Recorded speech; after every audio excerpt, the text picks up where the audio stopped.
gali ba su iya suna gudu muna tafiya na ce musu banda sara amma wani waya yi dani duba kaliwa no guke yankolese na ce musu banda sara amma wani waya yi dani Stalin su waka ne shi yasa bai da sada maganganun da suke yi cikin rap bai da mana ni uban su ne amma suna kunyan kira ni baba na gama blessing ku duka na kwashe muku lada kai namiji ni karama na giran ka nyama karbi penny zara vitamin gaba na baby tashi kwana manta da kuna ma waye san ka gana an ga folin ka kamar na super da ya kasa tauna nama ni da kai mu gaba tun da ni ka zaga tube mi riga na vitamin gidana da girma kan ga kuma kana muna kashi cikin kuraba baka yawa ne ka fara kai ka je ka tara karbi wanka kara wulga mai ya kama me ya kai ka China ai ka je cin tana in ka nuna to ka zo ka nuna muna ikon ka daga filin kiyama kai ne gaban siyama wasu ba su so mu dace su ka ga mu raya bace na ce musu ban nasara amma wani wai yayi da ni cikin su waye isa ya jada ni je ku ce mishi ya manta da ni wani daga ni na ce musu ban nasara amma wani wai yayi da ni gali bilage dozi mamma ka dozi talmanuni man na hedi se ba mun neso talmanuni man na hedi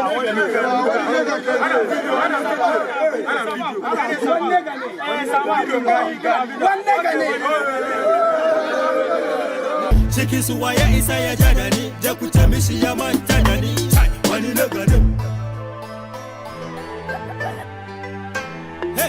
ya kake magana kaman kai baka da hankali ne da zukacin ga duka kana ga kanka kai gwani ne baka nazari ne hausa rapu gali malami ne yana musu kaman rapu na ci da shi magani ne na sharke rapan ka da fito cikin gidan samini zo da kanka nan ga zamu fasa maka kwalkwali ne mun tauna naman ka danye alakin ka ya bi mu listen real man no da wai bikini wai ce miki ni mugu ne da zaki zo ki ci ni who dey compare me to da ne ga abu Allah ya see I'm looking for the zuka yana in tattara in binne na kilin ka ka taso inda kana ga ranka biyu abinda zamu muku ba mu kara fili sorry mun ba ku wani abinda kuke yi na inda bomi yali na shigo ciki na bar hancin su yayi wari su kasa shan akutu dole musu yayi nami duba wasu ba su so mu dace su kaga mu raya bace na ce musu ban nasara amma wani wai yayi da ni ciki su waye isa ya jada ni je ku ce mishi ya manta da ni wani daga ni na ce musu ban nasara amma wani wai yayi da ni ciki su waye isa ya jada ni je ku ce mishi ya manta da ni wani daga ni wasu ba su so mu dace su kaga mu raya bace na ce musu ban nasara amma wani wai yayi da ni ciki su waye isa ya jada ni je ku ce mishi ya manta da ni wani daga ni na ce musu ban nasara amma wani wai yayi da ni ciki su waye isa ya jada ni je ku ce mishi ya manta da ni wani daga ni duba galiwa no buke yankolese good job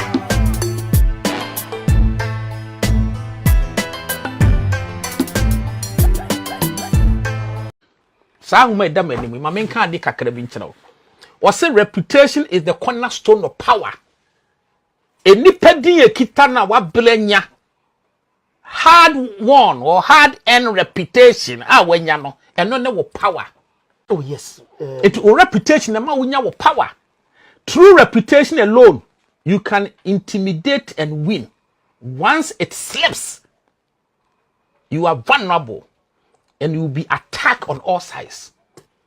To wani mo nyamu ekita no. Enam kwa bi so ne firi wo nsa se boom wawie. Afi nipa betwetwe wo se ne yetwetwe ade no. Mikita mani mo nyam. Ma bre na manya. Make your reputation unassailable. Emma wo bi kwa ma ne mese wani mo nyam. Always be alert to potential attacks and stop them before they happen. Make your reputation unassailable. Emma will be kwama ne mese wani monyam. Always be alert to potential attacks and stop them before they happen. Assalamu alaikum wa rahmatullahi wa barakatuh. Jama'a, ina muku barka da warakan ga.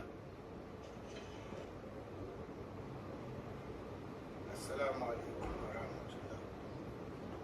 Jama'an na muku barka da warakan ga ne na ku mai suna Shafiq Suleiman. Just a minute.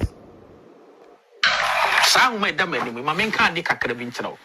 Was reputation is the cornerstone of power. A nipa dia kitana wa blenya hard won or hard earned reputation when you know and no power.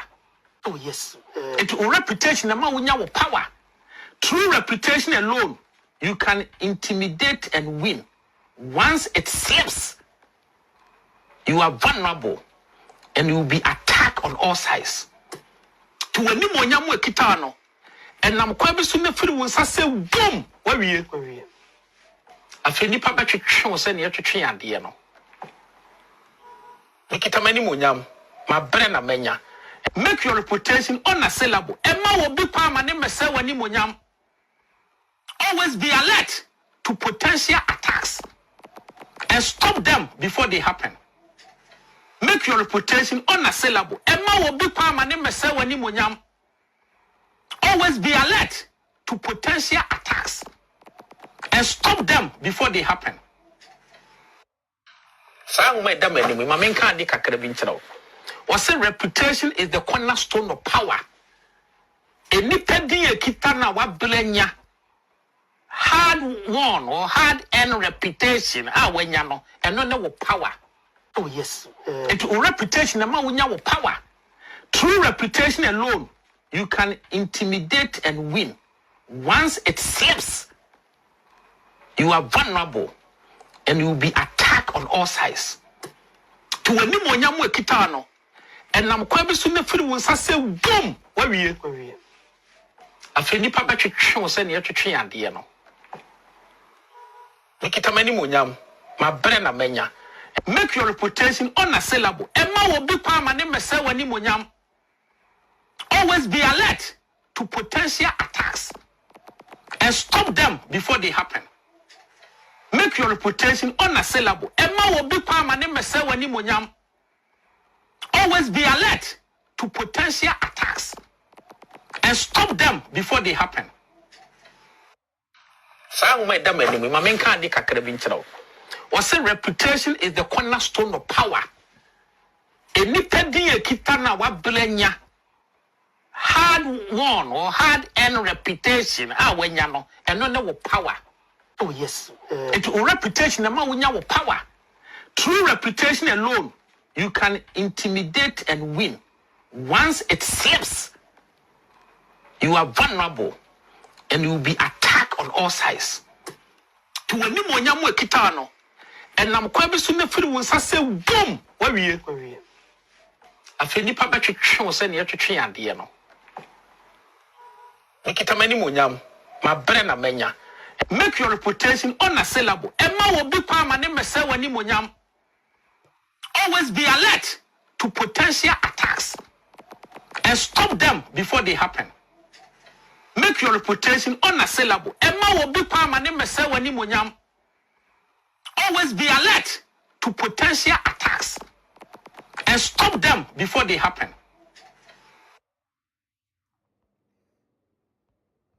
Assalamu alaikum wa rahmatullahi wa barakatuh. Jama'a ina muku barka da warakan ga ina ku mai suna Shafiq Suleiman mai lakabi kan social media Mr. Me doctor me nurse ba ko pe Prince Echampon. Bema we dey fache me enra me who message late. The thing is most of the time I don't read comments because comments, sometimes it gets me distracted. So most of the time, I try as much as possible say me read the comments just to deliver my message. Say the bear I don't get myself distracted. Me who message, I don't even see how I'm going to do it because I say now I was say me summarize with tree muka kramamo. But okay. So Edika, Salamu alaikum warahmatullahi wabarakatuh. Mami few minutes be I will try and do something small CCA. Salamu alaikum warahmatullahi wabarakatuh. Jama'a ni ne naku mai suna Shafiq Suleiman mai lakabi kan social media Mr. Haraka.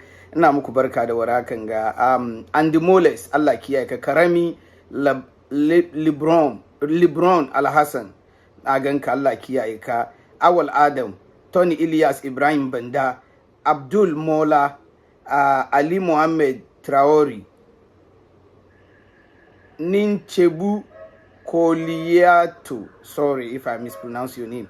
Ajia Umulkit ki Najia Nani Kadi, Dada Mohammed Suleiman, Wizkid Nana Omane, Andy Moles, Prince Champo, Prince Bibia Ubia, Kevin Keslav, Mohammed Nuruddin, Staten Island, me am a big bro, Mohammed Z Nuruddin Z Mohammed Zakaria, Mahu, me wafa Baha, me wafa Bakwa Baha, Mahuno, Sonja Bilal Mohammed, CJ Baba, Allah kiyaye ka, CJ Baba Yaya, Allah kiyaye ka, keep doing the good work. Ada Muhammad, Ada Allah kiyaye ka, na gaishe ka yayin Canada ya kokari, ya jama'a duk baki dai duka. Jama'a, ku bari, okay, simple, quick. In your name adolfonum, we a central sterilized, say dinu krabuka de say. But we ankasa we a company with the dia charisma SPD certification and staffing, sterilization specialist, and our specialty, say if you want to become a central technician, central service technician, do well to contact us, because over here we give you nothing but the best quality of service. You are going to be trained on how to handle instruments, after operations, before, after, during operations. So you will be in the decontamination area, sterilization area, storage area. Basically that is what you'll be doing. You don't need any qualification. All you got to have is a permanent, documentation. Either is authorization, or you are a resident, or you have passport. Aside that, you can read and write, simple English. You don't have to be speaking Harvard English over here. They are going to give you a world-class, top-notch classes, and you're going to take the exam. Inshallah, you're going to pass. They're going to help you they're going to link you to one of the hospitals they are working with, so you can have your 400 credit hours. They're going to have a doctor or a professional to sign your certificate for you, and they're going to help you build your resume to help you find a better paying job within a twinkle of an eye. It's very, very important for you guys to give us a call. As I said, the promo code is Mr. Article. Mr. Article, we have our number there. We have a barcode there. You can scan the barcode right now as I'm speaking to you. Again, we have our emails on it. It doesn't matter even when you are not in the US, whether you are in Canada, in the Europe, this is an internationally accepted certification. So let's do well to patronage this school. It's one of my bosom friend, a trusted friend as such. He is the instructor together with some of our colleagues. So they're gonna handle you well. Just let them know that you had the information on Real Talk platform from Mr. Article, and the promo code is Mr. Article. They're gonna treat you nice and give you how do I say it, discount. Discount is very, very important. And now where your charisma SPD staffing certification and staffing central service technicians, it's very good. It's a well paying job. I'm telling you. You have good benefits, good medicals with your family, good paid vacation. In fact, if you are working as a central service technician, they're going to fully fund your school fees. So I always advise my people, those who came very recent, that if you have any intention to go to school fees over here is not a piece of cake. So I always advise them, just take this course. It's 2 months course. When you share Jumasia, after 6 months now, when you probation, they are going to fund your school fees fully. 4 years now, be your university, they are going to pay fully, especially if you are going into the sciences, nursing, biochemistry, chemistry, biology, physics, all courses side in there. They pay and give you a lot of packages. Enti mamu mayem bread too much na yem chieska, say nsuo tonso for more thing. Jama na muku barka da waraka ga Charisma SPD certification and staffing. Yan waye na da kuke kasan waje ina muku barka da waraka ga. It doesn't matter ba she kana American ba. Inda kake duka Canada, Europe, inda kana neman ka samu certification cikin wanga course. Very soon zamu su mai da course nan college course, 2 years college course. Very soon you can Google and check. So ku bar mu take advantage nan tun yanzu. Ba wani kudi bane akwai payment plan.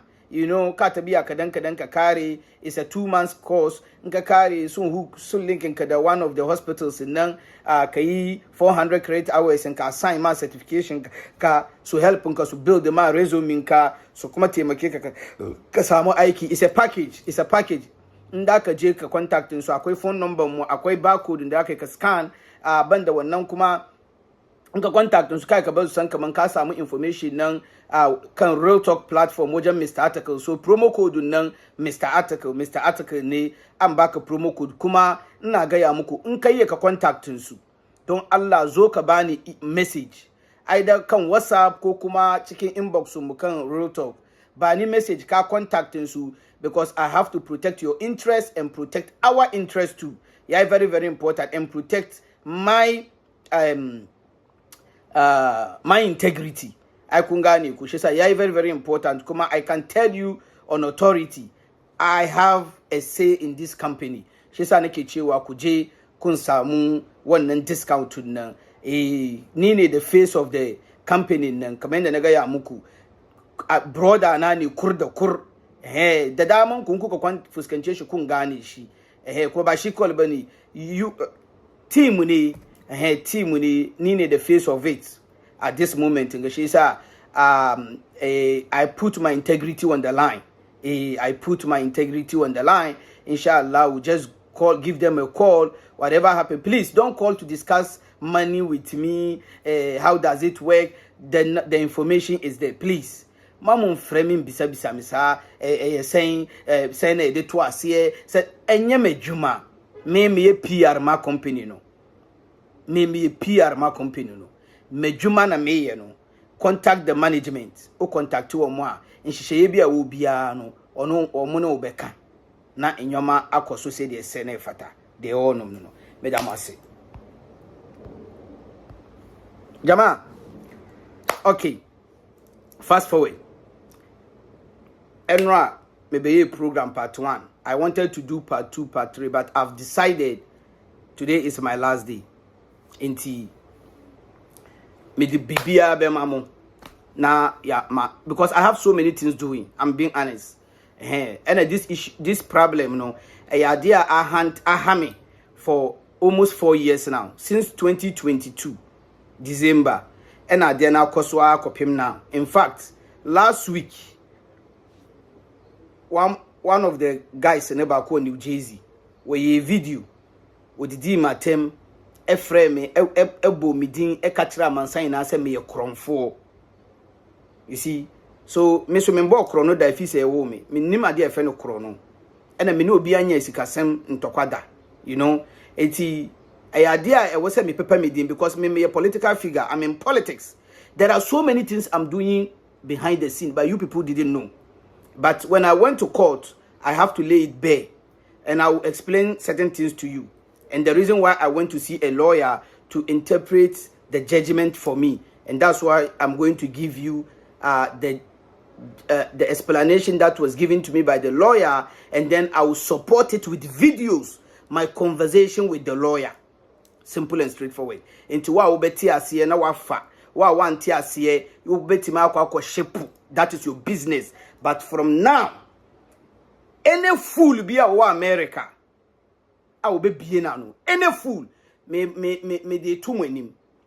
Munam baby no mun se obi ye video. No what America, no bomidin, no frame kronfoa. Please do well and take a screen record and send it to me. Ana unnim recording ya. click video no so na share time na nepa kro no car asem no, contact me because I have to protect my integrity. And I promise you that very day or the day after I will go and arrest the person because Supreme Court are passing judgments. Or my claim is say me nyakronfo enti obi biara obetena camera so afre me kronfo bia no me my police channel, and I will do that. I don't care whether Azerbaijan and Iraq. If only I have the means, I will come there and get you arrested. So we are going to go into this. Ghana for Enra maybe a program. I have to speak in Hausa because it's very, very important because the program no was largely hosted in Hausa. You see, but me pese me mamu tofa 5 minutes until monya betre mami. So laptop bia sem na ba me ni lady bi ntem. My monocro no, I was paying the laptop, but she keep accusing me say me using a credit card. Me so me need access to her credit card. Mom use Apple, you know. Where family wano na ade me. Me feel wano so ni feel ade me. Me ko talk laptop no na omo send receipt ma no na che say me ye payment. But e wa na wa attack me. Na me to laptop no wie ye no.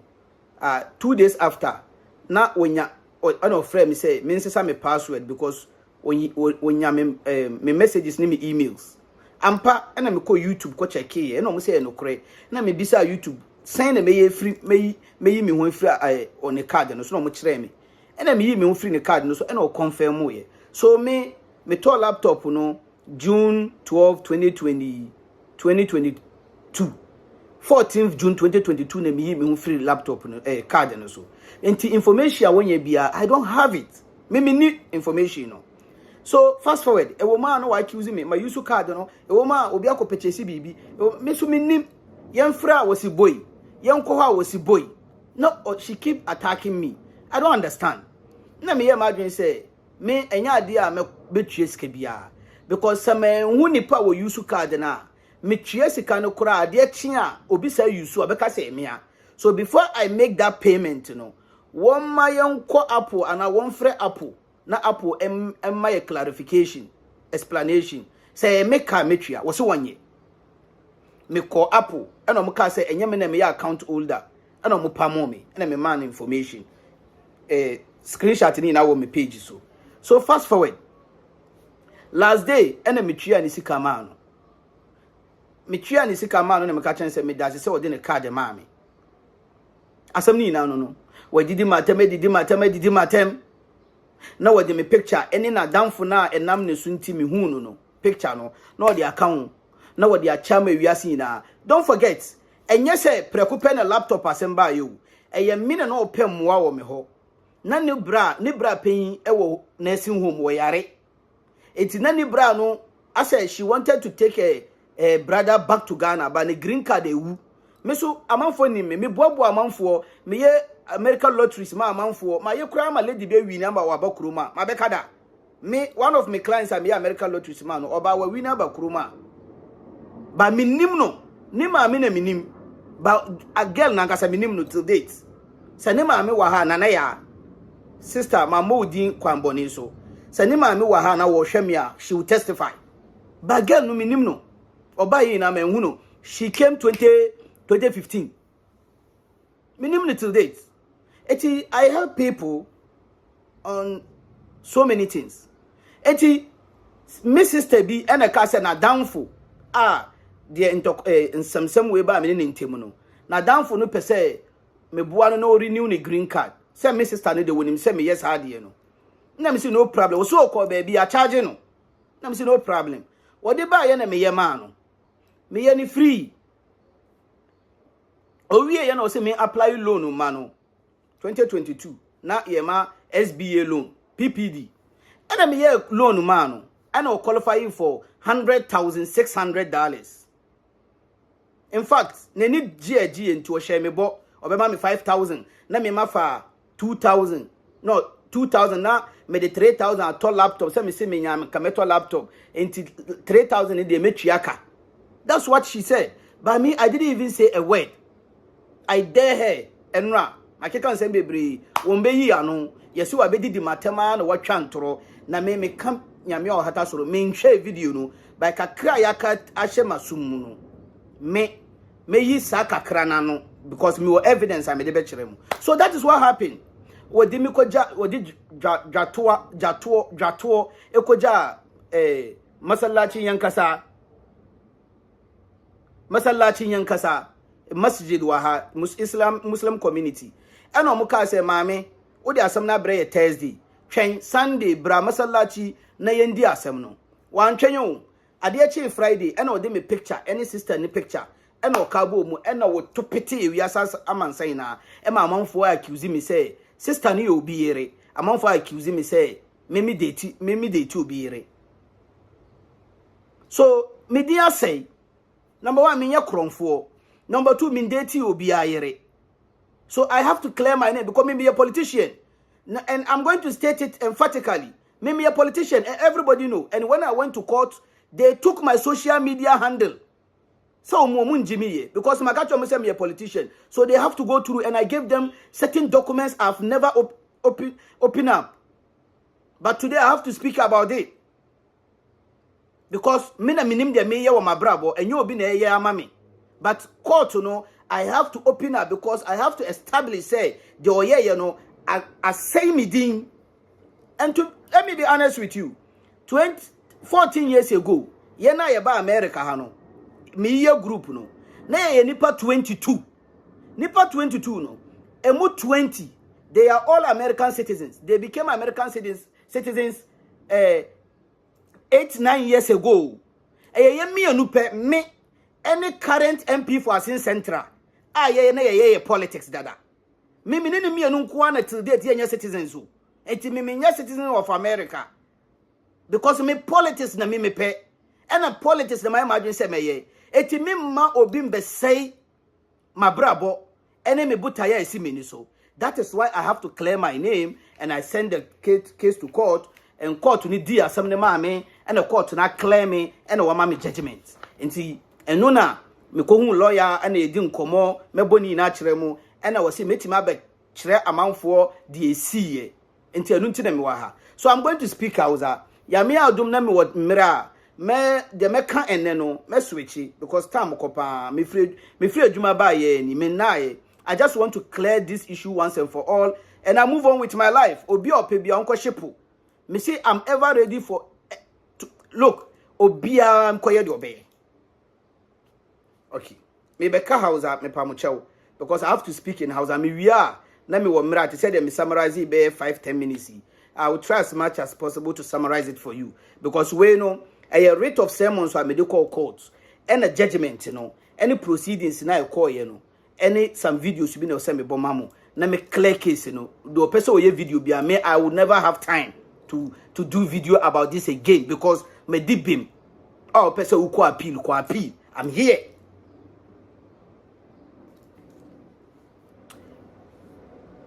Jama Jena Zona program.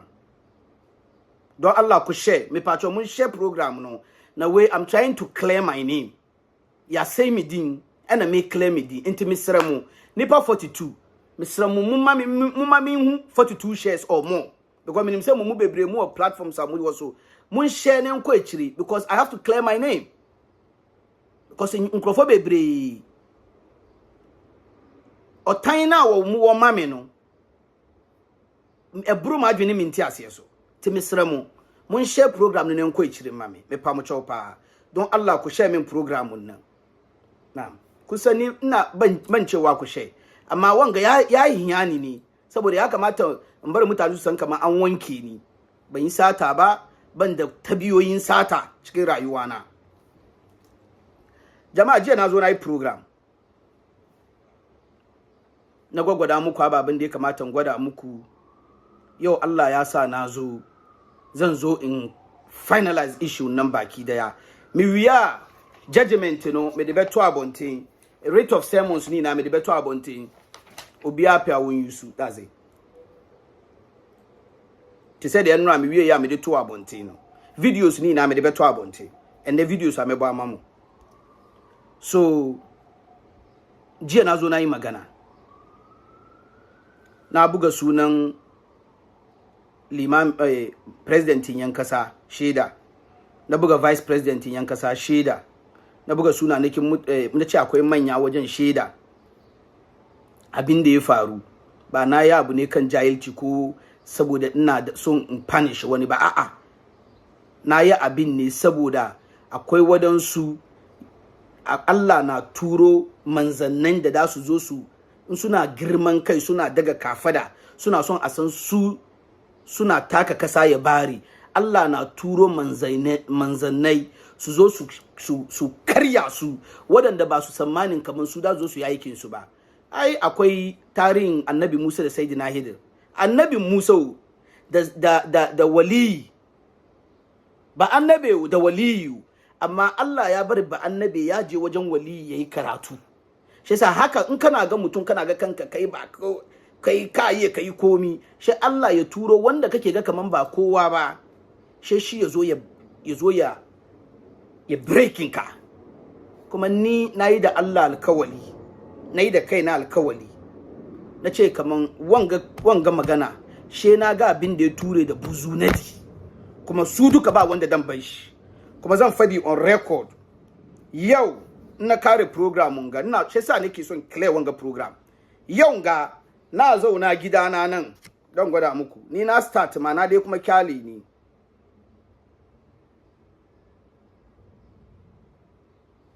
Na start na kyale ni. Oh, yana kan wanga. Zan zauna gidana daki nan gani nan.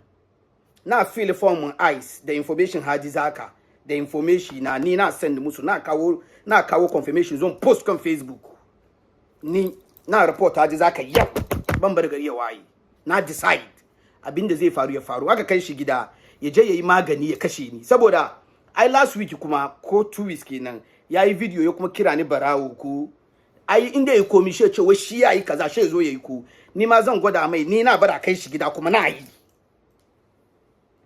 Reputation na ba wanda ya sai sake ya bata min reputation na. Yau ga abin da zan yi da hadi zaka kenan, kuma na zan post ina kare program ga abin da zan yi kenan. Wancan da nazo na yi magana, na gwada irin kira na da aka yi, ba kiran wasa ba, nace na yafi. Shi nace da wani dan wana yana Canada, nace kaga ni ba mai fitina bane o, amma kaga yaron nan yana yawan buga su, ina da video sun shi ya fi 30. Ba ruwa nan na babana in yana program duka she buga sunana barawon New York gudan guntu, ina da video sun shi ya fi 30. Yana dai buga sunana anyhow, yana kira na barawo, yana bata min suna. Batu reputation na nake da rayuwa nawo, garin ga na yi school, garin ga nake aiki, ko ba ku sa abin da suka yi na ya bata min rayuwa na garin ga bane.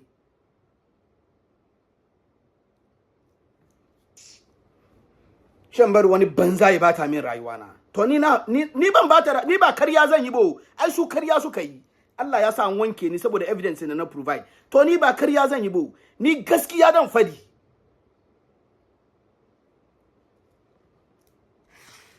Yasa ni na yi,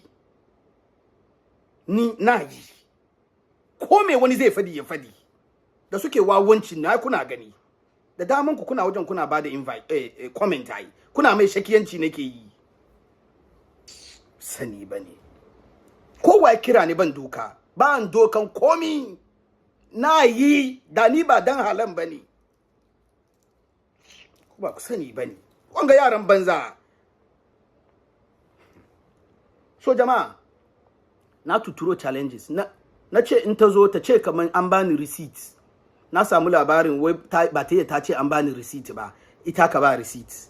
Na turo challenges da yawa, na ce in tana so ma ta zo ni wani, na ga wani comment daga baya, don ni na yin gaban read comment.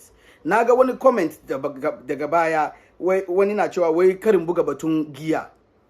Me? To zan repeat, ba ta sallah, ba ta zuwa church. Maybe abinda ta yadda da shi ne turu, ni ban sani ba. Shi yasa na ce mata, kagan da tana zuwa church ne, shan ce ta doki sunan Jesus ta boni ta case na, ko ta case. wanda ya kama shi ya kama shi. In kuma musulma ne shan ce ta zo mu yi ransuwa ba shi yasa da ce ko giya ne ni na sai da kudi na batun reputation na da mutunci na nake yi an zagi family na duka aka ce wa jinin mu akwai barayi akwai sata cikin jinin mu saboda wanga case ga gudan go aka ce wai akwai sata cikin jini na she ni ina wanke kai na wanke family na in wanke ajiya safiyan da aka bata mata suna da ba ta san hawa ba ta san sauka ba she a ce min kamar wai me ka ku kawo kanku ku bari yi magana na yau ban son speed up she ba ku sani bane sun bari na muku alkawali siyan Facebook nan tujara da ni na bari a bari na muku alkawalin ga tun ba yau ban kuna tunawa kuma na bari a bari da ikon Allah. Jama'a abinda akwai ne ababen da na fadi duka ba ta zo ta respond ba ko guda na ji wai ta yi zage-zage to ban so in ji wani abin da zai dame ni ban ji ba amma abin da aka gaggaya min na ji wai ta ce su guda aka sermoninta ta zo court su guda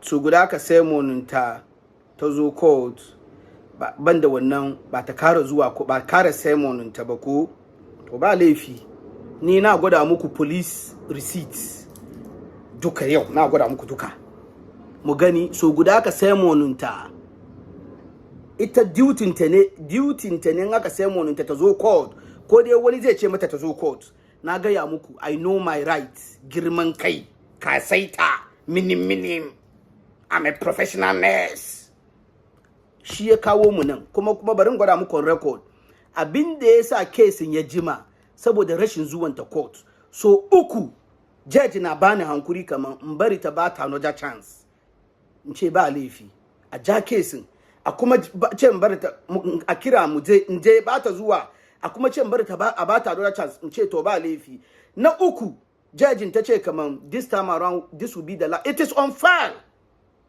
It is on record. Judge na fadiwa. This is going to be on record. The plaintiff is here, but the defendant did not show up. Neither did she send any representative. So on this day, this time, 10 normally sitting with 10 a.m. in the Safi at 10 a.m. in the forenoon. Menene is going to be placed on record that the defendant didn't show no cause. Menene bang. Okay, you can go. I will give you another date, maybe in the future. Which interfere. That's what I've been doing. Kuma ni ke servunta through police. Ni ke zuwa say money order $52. Nje mba marshals. Aje a servunta. Kuma ta sign. Ta acknowledge ta samu. Police kuma ya swear. Na gwada muku duka. Wadanga makaryatai.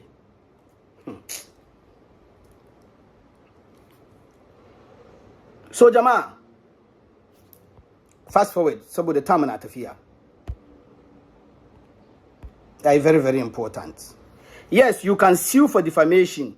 Defamation occurs when someone makes false statement that harms your reputation. Your reputation. To succeed in defamation lawsuits, you generally need to prove that the statement was false. These are the conditions. Number 1, you have to prove that the statement was false. Number 2, it was published to a third party. Number 3, it caused harm to your reputation. Number 4, and the person who made the statement was at fault. Kunga ababa fudunga. Generally, abinda ake doka a determine prima facie kaman machine nan ya damage imaging ka kenan. Number one, the statement has to be false. Da ta ce wai tana bi na bashin $416. Shi yasa jiya na muku wannan dogon program nake ce muku su ba sam ne suke fadi ba, court ya je yayi investigating shi daga Apple. Number 1, ko Ghana ma materials da na basu court ya bari na biya $56 suka je Ghana akwai agency court aka je Ghana aka yi investigation duka na cikin judgement na gwada muku. Number 1, court wai kafin ka establish defamation. Number 1, the statement must be false. Da ta ce kaman wai laptop nan ban biya na kare ba tana bi na $416 in nan. Na ce karya ne kuma na yi na prove the court karya ne. Number 2, it was published to a third party. Na yi na prove na gwada da court kaman ita da doki annunta tana shashe tana ba mutane tana didibiyawa kan platforms. Abin da ya kamata ya zama tsakanin ni da ita shi yasa na gaya muku jiya da ta je ta record Apple in jita ni ya kamata ta ba ko ku ya kamata ta ba ni da take da alkawali. You see jahilai ne, they don't even understand what they were doing. Sun samu jahili yana South Africa shi ya san komi kowa bai jin turanci shi suka tura ta daji da ta yi sukunta duka ita ne nurse shi suka tura ta daji ta raba duniya ta didibiya kan platforms NDC ina yayyawo ya fita koyi na. That's number 2. Ita ta send da ajiya kit akwai proof duka na kara cikin exhibit na ba court. Number 3, it caused harm to your reputation. Abinda ta yi ne ya taba reputation na mutunci na saboda number 1 ni political figure ni politics nake yi kuma court ya karbi social media handle na. That's 1. Number 2, ni garin ga na yi school nake aiki.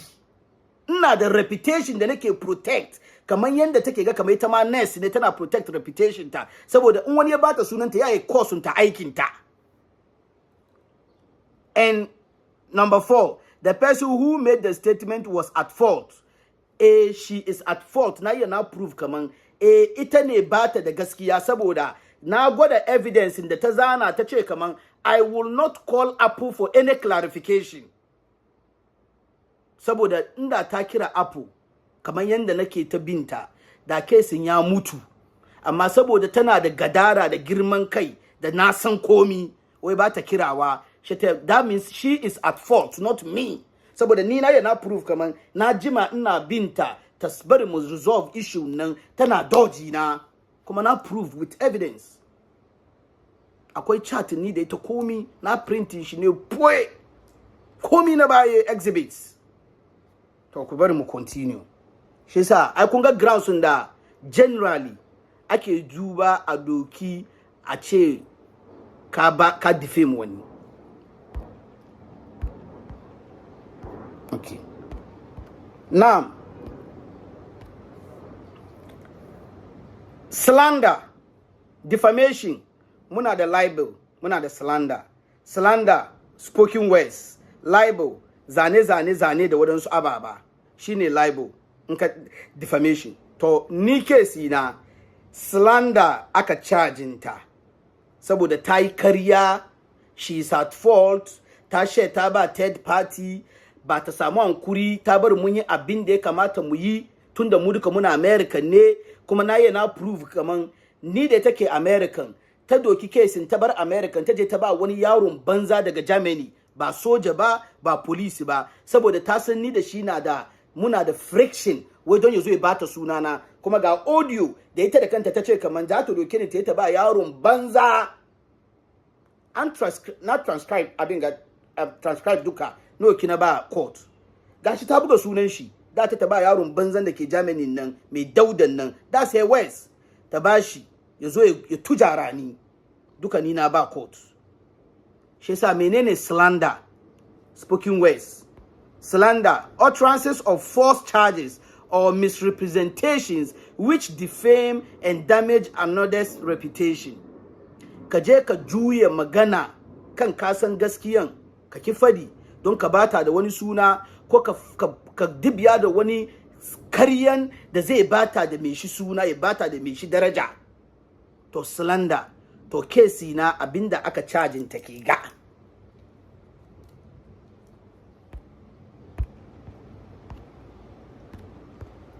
jama'a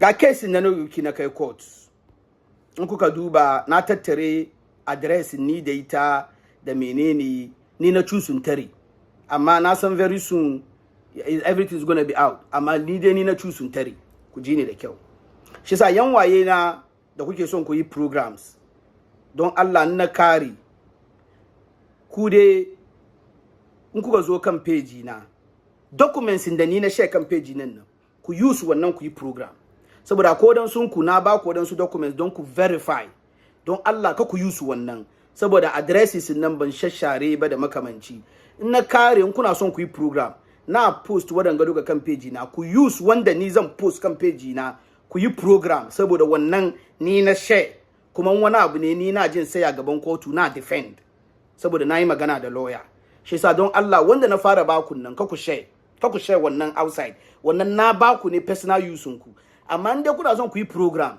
ku use wanda dan zuba kan real talk nan ku use wannan ku yi program shi sa Shafiq Suleiman versus Alima Silva ga case number 6246/2022 date da na file case nan December 20th 2022 fast forward saboda ina son mu yi shi fast ga karan da na kai da kotu zan read nan ga saboda ya ta bani wahala wajen ku pay attention da karan da ni na kai da kotu shine muhimmanci na kare na share duka. Number 1, the defendant used my picture and Safia T. Wangu, Ajiya Safia kenan, prime witness, ita ne prime witness, picture, then attached an audio to spread around by herself on various platforms and to individuals. I have all screenshots. Na ce na farko ta gama photo na da photon ta gama photo na da photon sister Safiya ta raba duka ta ba duniya ina da evidence. Number 2, kuma kafin yi wanga abu fa na je na zauna ne na karbi consultation na biya kudi wajen lawyer don an charge na $7,000 ya represent na ce ban da kudi inda na je duka wanda ma bai karbe ni ma bane yace waya karbe ni $400 an hour na ce ni ban yawa na je da case don na yadda kamar ina da case mai kyau ni na je da case na in ya work min fine ni dai suna na nake so a clear shi yasa ban da wani $7,000 da dan biya ko in je ina biyan $400 an hour ban yawa ban da kudi shi yasa in ka je Supreme Court room 124 akwai Bronx Associates na gwada muku duka in kana so wani legal advice ne in ka je ka zana sunanka ka biya kudi akwai kudi na gwada muku duka ka samu attorneys abinga advice between 1 hour to 1.5 hour ne she advice in ka abinda zaka yi she ka je ka yi in kana ni da advice duka kai ka je wajen ka biya kudi advice in ka ni ban yan biya 7,000 ban da kudin dokar lawyer haka kuma ban yan na biyan lawyer $400 an hour ban da wannan kudi kuma na yadda ina da case mai kyau saboda first lawyer da na zauna da shi ya ce min ina da case mai kyau amma in doki lawyer kuma ina kara tunasar da ku after wanga program na yi special program na wayar da mutane kai in wani ya defame ka immediately steps da ya kamata ka take da zai bar ka samu kudi mai nauyi kuma baka bata case ka wannan dan yi shi ne special yanda za a yi ya zama kaman educative program ne yana nan saboda na koya baba dewa kuskuren da na yi ban son wani yayi wani na yi kurakurai dewa ban son wani yayi wani kisa number 1 kubarin fara number 1 the defendant used my picture and Safia T. Wangu into bracket prime witness picture then attach an audio to spread around by herself on various platforms and to individuals. I have all screenshots. Number 2, the defendant accused me of using her credit card without her knowledge. Da take accuse na ina zuwa ina charge card nan akwai chat na gogoda tana cewa ta ga charge na yi menene tana goda min ana charge card nan ni ke use nace ba ni bane sai nace da code tana accuse na ina use card ta ba ni bane ni ban da wani knowledge wai tana use card ta kan ba ta sani ba She said take accuse na. But now that's number 2. Number 3, the defendant told a Facebook blogger that I scammed her $4,000 and he posted it on Facebook several times. I have the screenshots. Ka komanta da magana ta je ta ba Nino Brown magana. Ya fara post when I scam $4,000. Ina da na ce na print komi ne na ba lawyer. Ina da duka. Shi yasa waɗannan screenshots nan wannan 4,000 da suka ta post nan beginning nan. Ai daga baya ne aka zaka san 400 shi wadansu ma suka lose interest ko ba ka ba don a bata min suna shaka ce 4,000 to wannan duka na cikin case na ya samu zama shi yasa 4,000 nan da aka accuse nan yana nan ga na ga ya da court ina da screenshot. Number 4, the defendant together with the Facebook blogger in a live video disgraced and defamed my person. I have the full program of 2 hours 41 minutes and 46 seconds. Na ja full video nan, even though at the end of the day wani piece aka bar na fite na ba ma ba su ji ba ma ba su ji duka ma ba ma amma ni dai na ja full video as evidence. Na gwada komi detail saboda advice in the lawyer ya bani kenan. Number 5, in the live video the defendant said I owe rent arrears, which is a lie and not part of why she has an issue with me. Da ta zai wajen yaron banzan na ta zauna ana bi na kudin daki ban biyan kudin daki menene kudin daki me gano kudin daki da keke biyan min kudin daki me gano kudin daki da batun laptop da kai ka don dai ta dai sa ni kunya ta bata min suna. You see kai ka duba wanga ba komai bane amma cases ne. Number 6, in the Facebook live video the defendant claimed she feed me because I am broke. The video currently has over 5K views. Da ta je wajen ta kuma gaya musu wai ni yunwa na ji na ban da ita ke dafa abinci har ta ce wai ta dafa wake ta kawo min amma ba ta gaya muku na ba ta banku ta ce da shi ba. Yasa wai don ta kunyatar da ni. Shi na kara. Number 7, the defendant claimed I begged her like a rat to use her Apple credit card in a test. According to saboda ya zama he say she say ni ba ta da evidence na begging ta amma ni ina da evidence ta disgrace na kuma ta fadi kan camera kuma ta fadi kan chat kaman na zo ne ina ba ta hankuri kaman bera don in samu credit card in jin use. Me yasa saboda ta bata min suna na denta jiya nace ta zo ta yi ransuwa na ce ta bani credit card ta zo ta yi sinuwa da ta zo ta ce ta yi ba ta ce ba. Number 8, the defendant refused to acknowledge in her live video that I used under 6 months to pay her $3,100 of the $3,098 which I financed for a year and I am supposed to finish paying in June 2023 just to tarnish my image. I have the Zelle screenshots of all the monies I sent to her and she also have it. So na doki under 6 months na biya mata kudin instead of 1 year kuma tana da evidence ina da evidence da ke gwada kamar na kilanta ba ta bi na bashi amma ta ke acknowledge wannan tana kan ita na mata darga an mutu an bar mata yara menene ni ban tsoron Allah ina so ni na zo mata darga ina nan. Number 9, the defendant never acknowledged in the live video that I severally asked her to call Apple Store for clarification of the card usage after my purchase, my initial purchase, after my purchase, as she claimed, and refused to do it just to tarnish my name. I have text proofs that after ni purchase na tana ta cewa ana use card ina force ina masa mata mu kira Apple mu tai Apple sassafe na mu kira Apple mu tai Apple duka ta refuse ta kare ta ce muna kamar ita ba ta kira Apple for any clarification. Ina da text message proof ina ga yana cikin one of my solid exhibit in the New York ba court don ita ta ce ba ta kirawa to yanzu ba ki kirawa wani abu ne kuma na zuwa ki bata min suna kuma in ta ce ta kira mu je appeal ta kawo ran da ta kira da ran da ta doki picture na Safiya ta raba duniya ai kun ce ku shashashai ne barin kare. The defendant used my picture and Safiya T. Wangu prime witness and her friend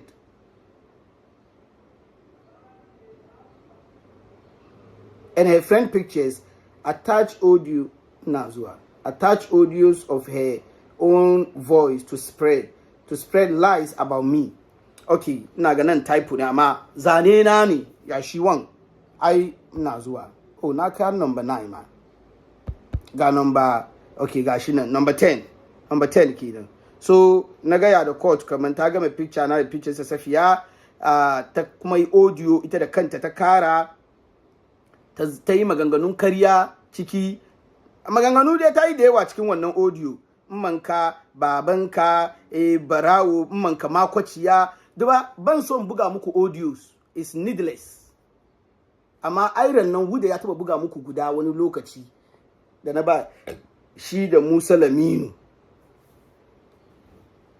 shi yasa jama'a in kuka duba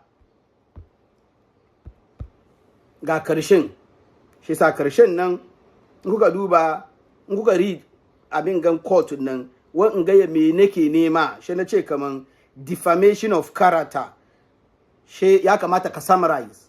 I used her credit card to purchase Apple MacBook Pro for $3,098. I paid it all off in 6 months instead of a year. I paid her 3,100. Okay. She aka zo kasa nga samirin kenan kaman thesis kenan she kasa ya kamata in gwada in aka find ta guilty wani abu ne fansan da nake nema she nace ina neman $1 million na san kaman ban samu amma da yake ta gaya da mutane kan social media ita mai kudi ne ita she's a professional nurse kuma bari gwada muku wani abu guda shi yasa nace muku ban kare magana ba ni na mata abu ne fi sabidillahi she ta kira ta bata min suna ko to she bayan daga baya she na san kaman even loanin da na matan nan fraud ne ga abin da yasa na ce fraud kuma na ce ta je da ni court ta ce wai tana da home care agency ta je ta register ta doki tana karban loan ni ban sani ba ta zo waje na ni na doki ta kawo certificate ni na doki na karbi mata babban loan da information na as guarantor ni ban san kaman ba ta da home care agency ba don ban san ta ba ni ban san ta ba so daga baya ne na san kaman ba ta da home care agency amma ni na tun use information na guarantee mata to dalilin da yasa da ta file bankruptcy na gwada muku duka she aka aiko min copy of the letter ta abuse wannan abin ga dokan nan ta abuse to da naje na tambaya she aka explain min kaman ta taba this means kaman ta taba file bankruptcy she sa ba first time mun take gaba ni explanation da aka ban kenan amma loan nan dai da ni na doki information na guarantee ta nan fraud ne saboda na doki information na guarantee ta akan sunan agency tana da home care agency kuma ba ta da home care agency shi yasa na ce mu je appeal ni ban yi maganganu na duka na kare ba saboda ni inda na san ba ta da home care agency ta dai register ne ta doki tana karban loan da ban dokan information nan guarantee mata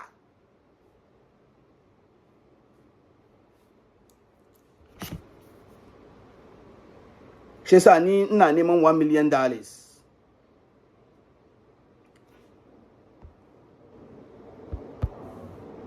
ga shi karshen shi ke ga date the same date abin ga December 20th 2022 ku da kuke da halin banza ku kan Facebook ina kara gaya muku in ka ga wani na yawan cewa kai munafiki ne ko wani ga mai hasada ne ko wani ga wawa ne to abinda mai shi ke accuse mai shi na halin mai shi kenan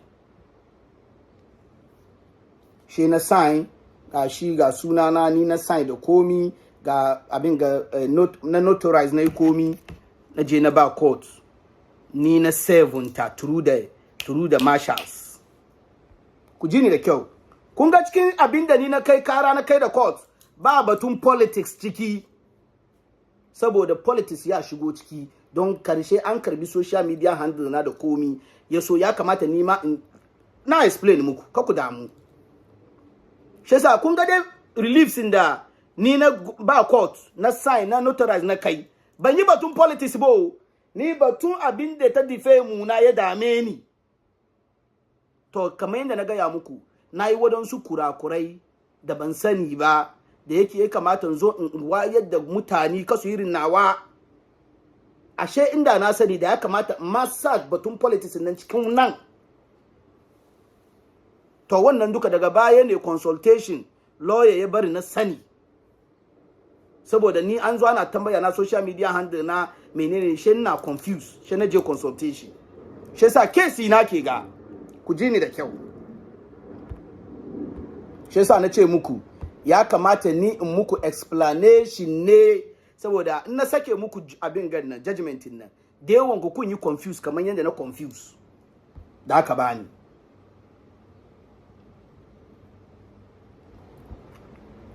jama'a jiya wai ta zo tana ransuwa tana kuka ita so guda aka sevunta ita ba da aka sevunta so guda ita ba kare sevunta ba menene ta kuka na ce muku makaryaciya ne girman kai I know my right feminism ke damunta ga evidences da dan baku ni da kudi na nake zuwa sai money order in je in ba sheriffs polisai su je su sevunta amma wai ba haka ba ko to gashi number 1 ku duba nan me aka zana bisa me aka zana bisa jama'a na share muku dukan na kare ka ku damu na share muku duka ku duba datin nan ku zo ku da mu fara from bisa an zana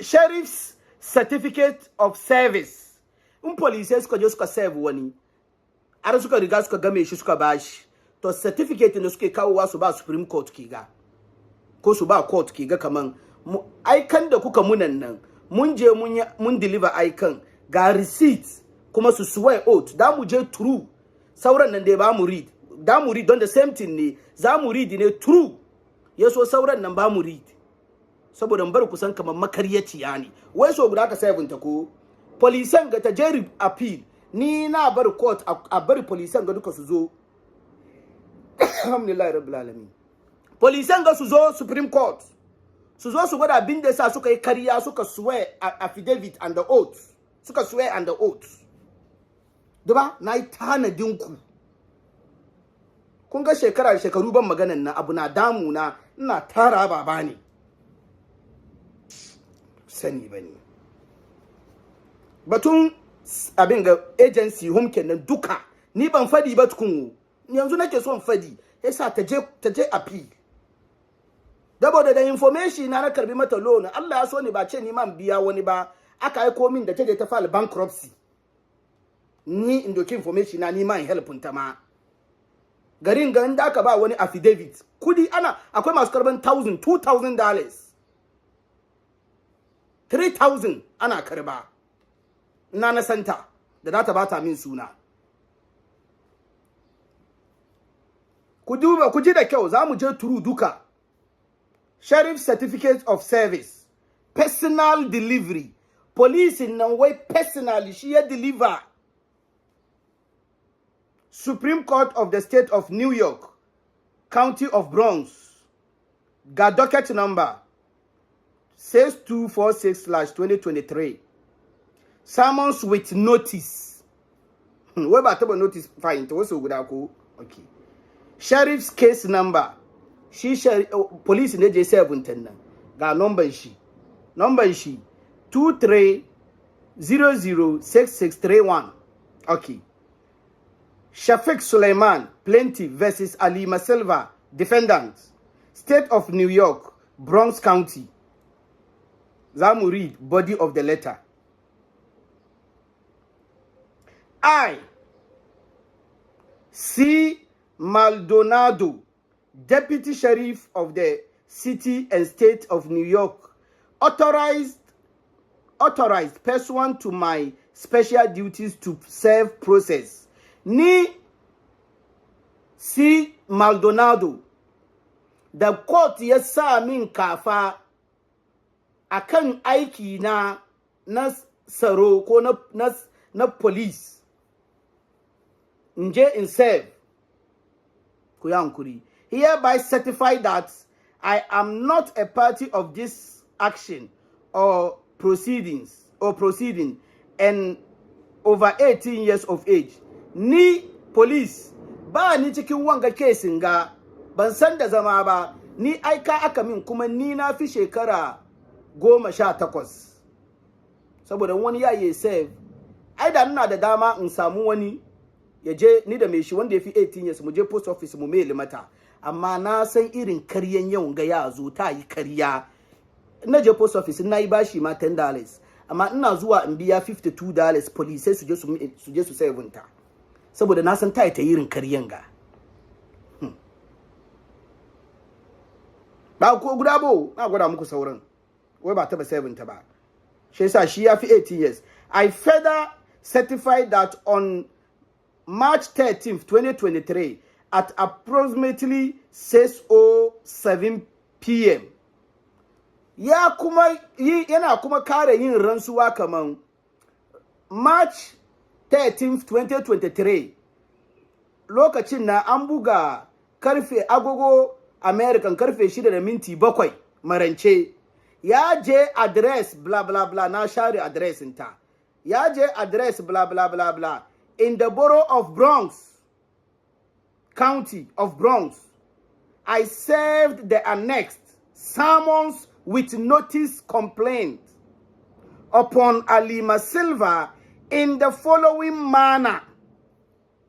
Na je address ta lokaci kaza, na je na serve Alima Silva ga anyan da na doki na servunta, she yazo X into bracket nan personal delivery, shi da annun shi ya doke sa annunta,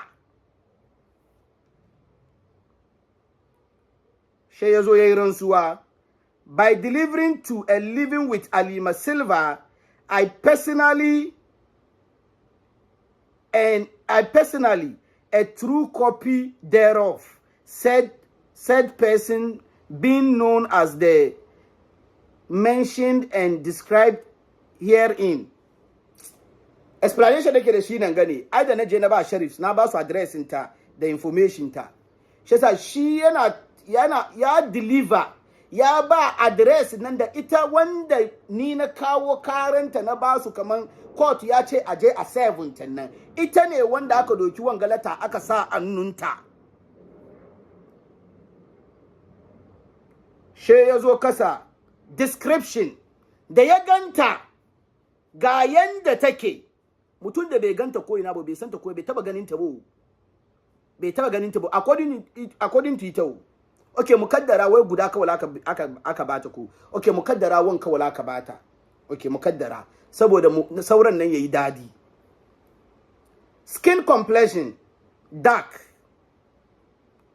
height 5'8", gender female, weight 180 pounds, approximate age 48 years old, hair color black. Da ya ganta do ni na involve, na san abin da ya faru. In aka kawo ma abin gannan an tambaye ka, in yazo ya buga ka bude kai ne kaza, okay na kawo ma abin gani, service delivery ne, okay ga form sun ga shekarun filming form sun kai zaka fi fill da takada da pen, su suka je office ne she su she su type yayi official because Supreme Court da kai shi sa ni na san ita ta type ita ta zana ta fail ta ba police she ya zo kasa nan ga yayi ransuwa. I understand that 4 statements made herein are punishable as a class A misdemeanor pursuant to penal law 210.45. Yayi ransuwa kaman in yayi karya kaman beje ya deliver ba yayi karya kaman ya je ya deliver ya violate ya commit misdemeanor ya violate abinda doka ke so ya mai Supreme Court ke so ya mai duka yayi mai. Okay, mukaddara wan aka bata ta samu. Inji to so guda aka biyo ta ko? Okay. Ga shi wan certificate nga an ba Supreme Court ina da copy na copy si na ki ga. Okay. Ku duba date nan March 13th 2023 ko? Okay. Kun ce ku jahilai ne. Ku duba nan kuma. Sunan police gudan nan Maldonado ko ku duba wanga kuma ya sunan police. Wanga sunan police T Urina. Shi kuma ya je wani date? May 6 2023. March anti an kuma je May 6 2023. Shi kuma ya swear kaman ya ganta ga description ta ga komi ya swear ya zo ya ba Supreme Court ina da copy na. Wai so guda ka biyo to ai na biyu kenan ko? Okay. Ga guda kuma sunan police nan R Torres shi ma ya ba da description da komi ya swear ya je ya ganta ya bata ga yanda take ga haitinta ga menene ga kominta yanda take shi ya bata ya swear ya zo ya ba Supreme Court na je na karbe copy na. Wai ta zo jiya tana ransuwa ita so guda aka savunta. Polisai kenan wo shi yasa ni ina Allah mu kuma je appeal don ni na bar polisan ga su ana bar su komo. So don sun yi kariya inji su sun bai kamata su yi kariya ba. Su sun ce sun je sun ganta sun bata ita kuma ba su ganta sun bata komi ba. Ita so guda ka zo wajen. Ku ji da kyau. Shi yasa kun ga kariyan da ta zo ta yi kuma nan. Na zo don wannan naga yayin important sauran zage-zagen nan wannan abincin cin su da ruwan shan su ne ku kyale su ba su da mutunci. Shi yasa wai ba 7 nan ba da wani kukan kariyan nan to an 7 ta na kare na duka na zuba muku waje wanda ke so yi program ya doki wanda dan zuba kan real talk yayi program da shi don Allah na san wadansu ku na ba ku documents amma ka ku use wanda na shashare address mu da wadansu vital information nan ku use wannan ku yi amma ku kuna da full document yayi very very important. Jama'a shi yasa na clear wannan kai akwai wanda ni da aboki na ma guda ni da aboki na muka je post office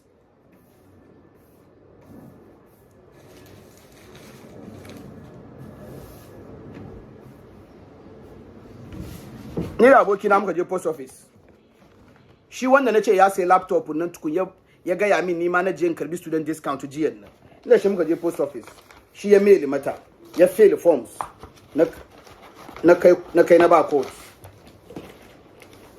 ga post office receipt ga shi certified mail muka yi ga shi post office receipt ke ga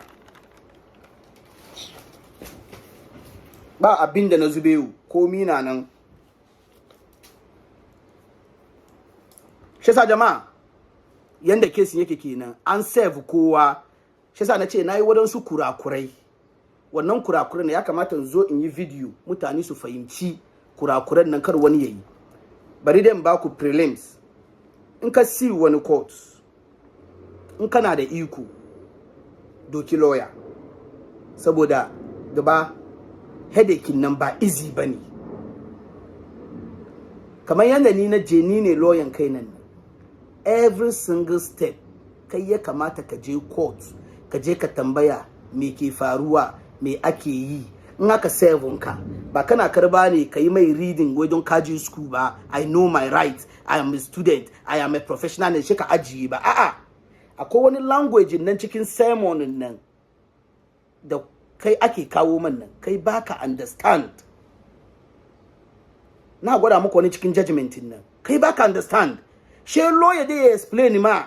She sa ni ina da habitin na biya fee consultation fee in ban kariya ba tun da kesin ga fara.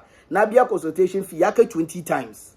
Saboda wani abin na yana shige min dufu na je clerk. No, that's not our job. We don't give legal advice. Go to room 124 kaza in ka je wajen kuma kudi da ka biya. Ni kuma ina son wanke sunana. Shan je biya kudin ilayi ina zauni. In lokaci kai judge lawyer in ya kai na in je zauna gaban lawyer in yi tambayoyin da dan ya bani advice. Go and fill this form. Fill this form and send it.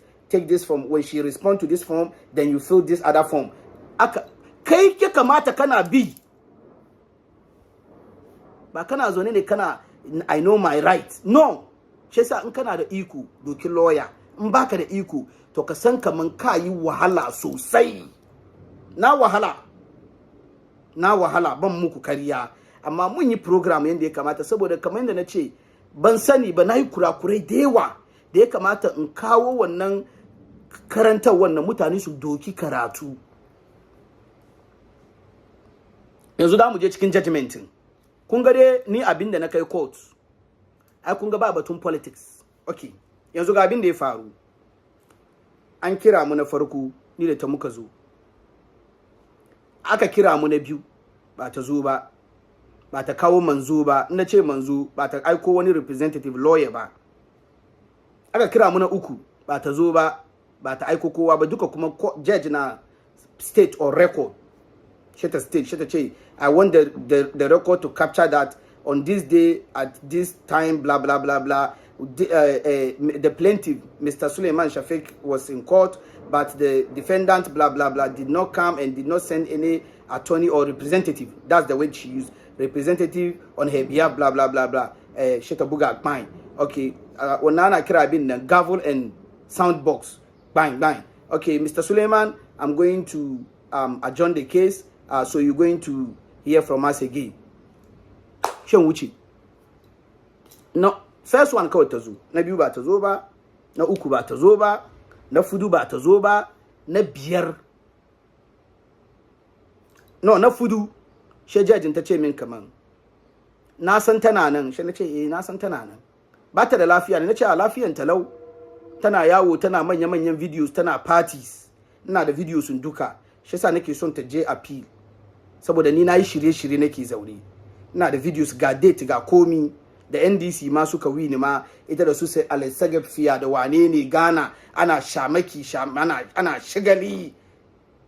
To ina da evidence duka saboda na san in appeal ma ya zo za a ji ai kariya ne kaman nayi ban da lafiya. To ni na prove kaman lafiya lau. In kuma aka ce ba samu abin ga wani letter ko wani abu bane, okay, ba laifi. Polisan da suka ce sun je sun deliver nan su zo su prove wa suka je suka ba. Simple and straightforward.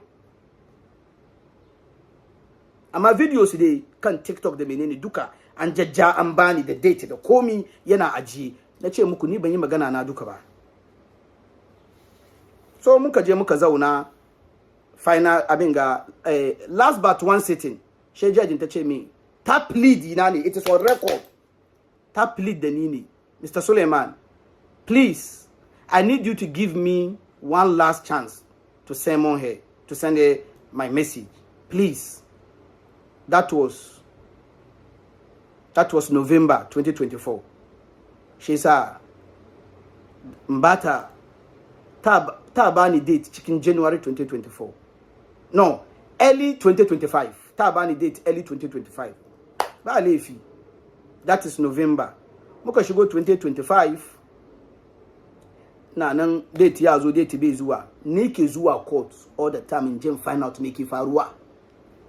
Ba ina zaune ne waje guda bu. Ha, saboda ni ne lawyer kaina. Ai lawyers nan ba mu daraja su. Lawyer shi ke bi yana neman date, ya je ya bi case an ya put motion a dibiye case kan calendar wadanga duka daga bayani na sani yo wahalan da nayi shi sa ba kana zo ne da kana gidan court ya koma letter bo kai ya kamata ka bi na ce muku mun yi karatu da ikon Allah don na learn a lot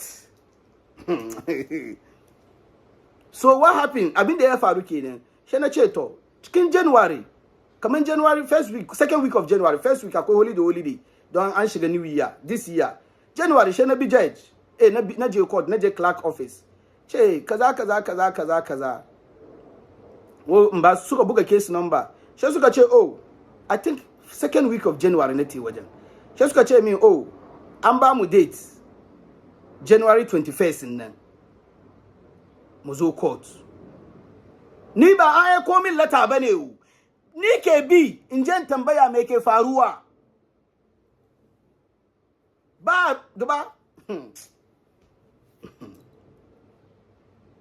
ba ku sani bane mun yi karatu da yuko Allah ni ke bi ina da wadansu yayanni nan ga sheda na yin buga sunan guda Prince Wadada kullun da ni wajen duka wajen shi nake zuwa park lore na yin tafiya shiga court yace Mr. Hatika baka bar case ga nace ban bari Prince Wadada kullun wajen shi nake zuwa park lore na ya duba min lore na je court na je nazo ya baba ka date ban ce na je ba date kullun Prince Wadada ni ke bi in tambaya an ba da date wani lokacin kuma shan kira kan fu ba na saurayi zaune ne ana aiko min letter ana menene ba ni ke bi in je move motion in je biya kudi in biya police kuma a ja 7 ta ita tana ga kaman ba komi bane letter dai ne kawal tunda na move motion ne ya kamata kai kuma ka san kaman what is me wanga motion wani abu ne manufan shi to wajen da ce ma ya move motion a dibiye case nan kan calendar shi yasa watch out lawyer nan ta ba da date shi yasa ya kamata kuna pay attention da lawyer nan don ku da judge nasa judge ba lawyer ba judge nan yasa ku ya kamata kuna pay attention don ita judge ta da sake date din ne ku ya kamata ku sani ku je court inda kana da lawyer ne lawyer shi zai je yana wannan hidima kai kana kwana in ya samu shi kira kai ce na an ba mu date amma walan da lawyer nan ke yi wallahi kai ba ka sani ba mido kai dayin bronze na babu da kai bane stone Alhaji Salisu ba ai mun gane she said that's what happened she said January nan astagfirullah December January so na je court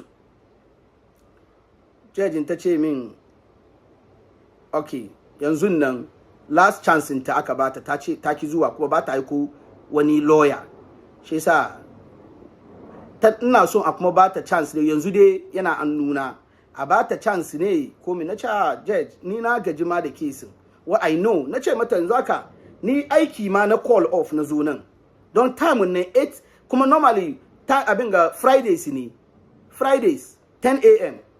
kuma ni Friday na aiki na ce wallahi indan zo nan ga duka ina call off ne isa a cike sun kawai ta ce na yi ready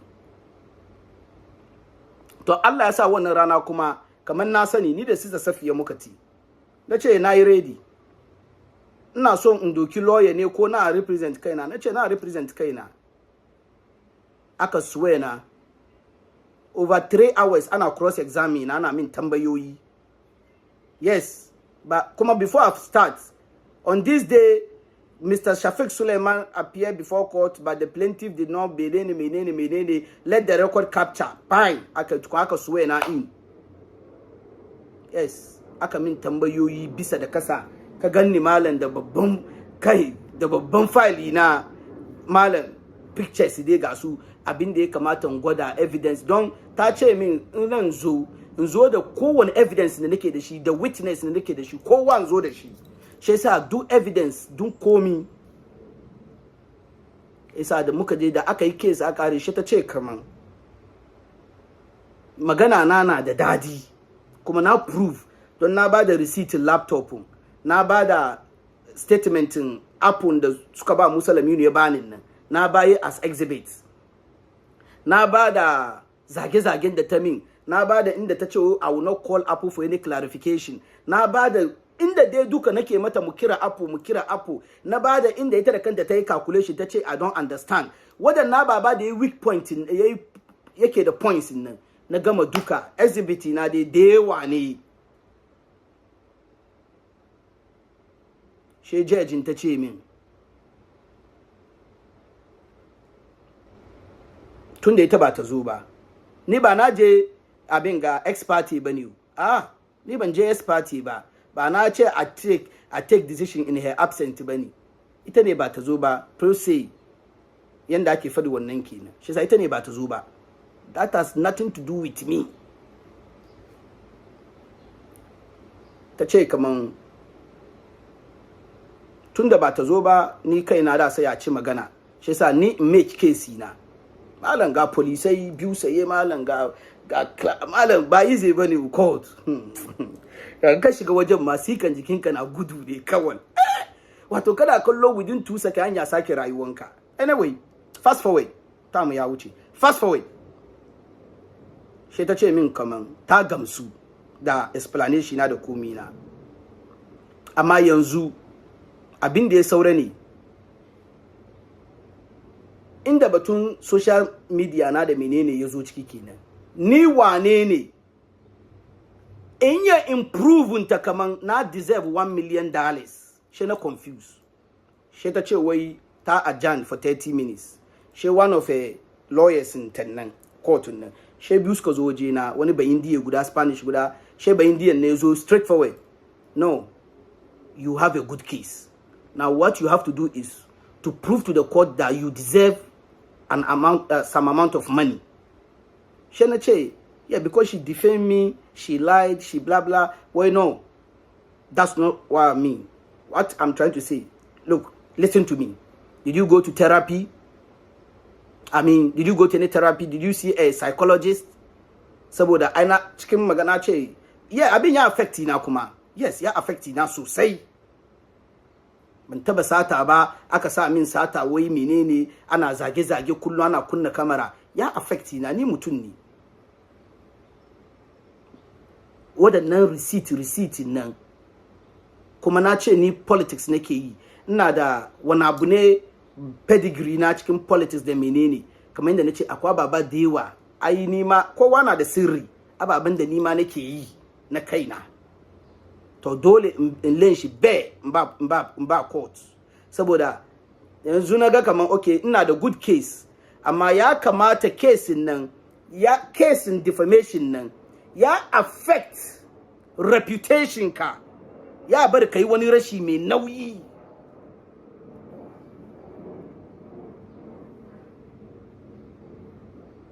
ai kun ga inda case yake ku ce ni politician ne ina politics sosai kaza ina da social media handle na ce mbayi na bayi shi sa tun 30 minutes bai kai ba shi yaje kan phone shi yana ta kan go ya ce okay that's fine I see you okay what else because you have to prove you've lost money you've lost your reputation has been impugned ce haka nan ne ina cikin politics kuma ina da tunanin ina son contest as an MP kuma ba wai ina tunani ba nayi tanadin shi ne ga evidence kaza ga t-shirt kaza ga na gwada abinda nayi tanadin shi 2022 into 2023 ku ji ni da kyau saboda ni ma sirri na ne amma I have to let the court know saboda inda abin nan yakan nan ya kamata in san yanda dan yi nima case na tunda an bar na san na da case improve kaman na deserve kudi in ba ka bada anya ce min kaman kaman yanda Anas ai defamation shi ne ya shiga kin Japan ya defame shi bai ya prove ba amma ba shi kudi ba shaka ba shi $500 a kun ga yanda abin yake yasa Anas bai ya prove kaman ba even though New Jersey suna bada ya sunan shiga kaman New York State defamation shi daban da New Jersey. So ni I was able to prove kaman ga irin ababen da nake yi, activities da na yi da makamanci da ya involve na ni ke yi kuma kudi na ya shiga ciki kuma akwai receipts shi da prove na ba kotu. Amma she ban da receipt. She ta ce min kaman do you have receipt? Da ta komo na ce no, but I can gather the receipt. She ta ce min kaman ta bani another 1 month. She said February 21st. She na je mata da everything. Shi ma another exhibit ya kai haka na je na bayi.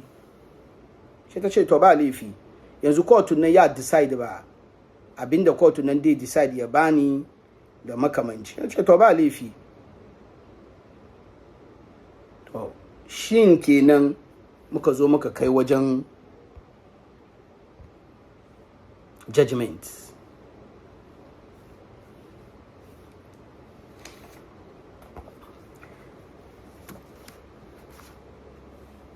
Receipt doc number 10.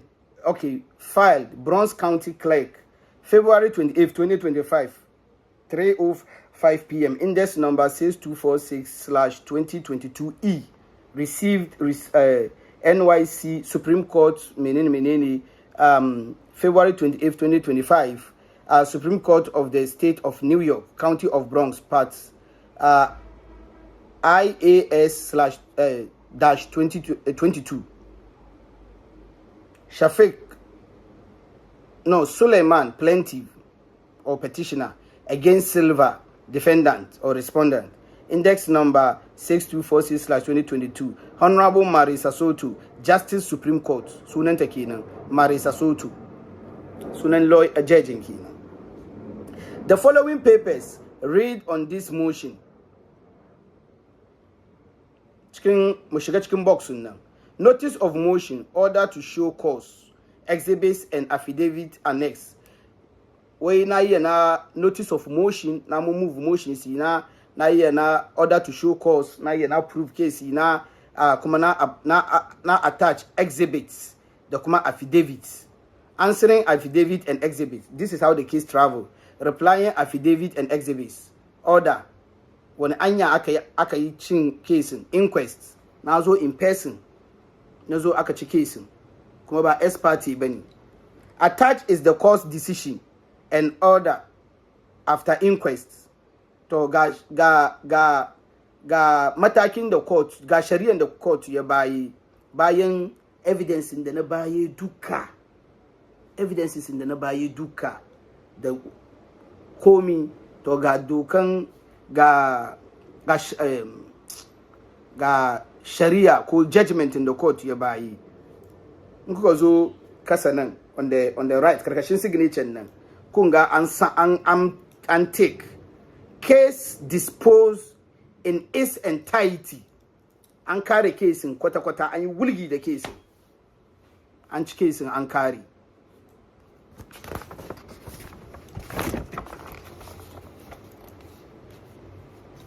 Kako manta na buga muku videos, ya very very important.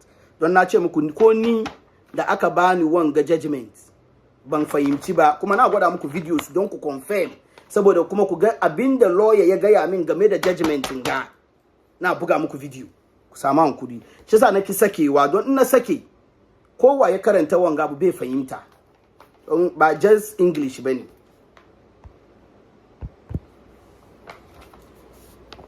Supreme Court of the State of New York, Suleiman Shafiq versus Silva Alima. A decision after inquest. Decision the court ya take kenan bayan an yi zama. Shafiq Suleiman, plaintiff, having received a default judgment against Alima Silva, defendant, by order dated September 25, 2024. Shafiq Suleiman an ba shi default judgment saboda ni ke zuwa ita ba ta zuwa. Default judgment. September 2024. So in ka duba tun September da ana ba ta chance ba ta zuwa nan. She court ta tun pass judgment kaman default judgment ne amma yanzu ni ya kamata in zo prove case na either an rike case ko an yi wulgi da case in aka rike case ya kamata kuma in prove na deserve ba ni kudi ko ban deserve ba shi yasa abu biyu ya kamata ni tunda ita ba ta zuwa. And plaintiff have appeared for an inquest and assessment of damages. The court hereby finds and decide that a nazo inquest an kwakwashi na an tatambe ni abin da ya kamata bayi evidence ne kamata bayi duka na bayi plaintiff establish his prima facie case for defamation per se, entitling him to $24,376. Why na ye now prove prima facie case for defamation. To nan dan zo explain muku abin da lawyer ya gaya min in buga muku video. Maganan bakin lawyer ba magana na ba. Prima facie case for plaintiff testify. Nan ga duka lawyer ya explain min shi yasa ni zan read ne yaso in buga bakin maganan bakin lawyer she mu doki mu make sense. Saboda akwai statement wajen an ya ja karbi transcripting. Akwai transcripting abinda na fadi from day one har muka kare duka yana nan. Plaintiff credibly testify he ran as candidate for a seat in the Parliament for the Republic of Ghana. Akwai language ni na explain muku. Parliament of Republic of Ghana. Plaintiff preferred pictures to establish his extensive network in the political sphere in Ghana, which he testified as a requisite for the aforementioned parliamentary campaign. See Exhibit 1. In addition, plaintiff also credibly testified about defendant's libelous statement accusing plaintiff of having an affair with plaintiff's sister-in-law. New York State recognizes wanga inda ta gama picture inda sassafiya ta raba duniya har ana accuse na wanda sassafiya na da affair nan wannan na gaya muku kuma na gwada muku picture wannan duka yana cikin exhibit. New York State recognizes four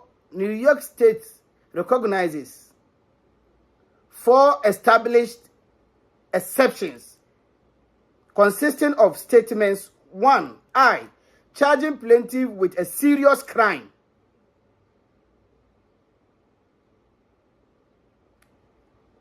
2. That tend to injury another in his or her trade, business, or profession. No, none.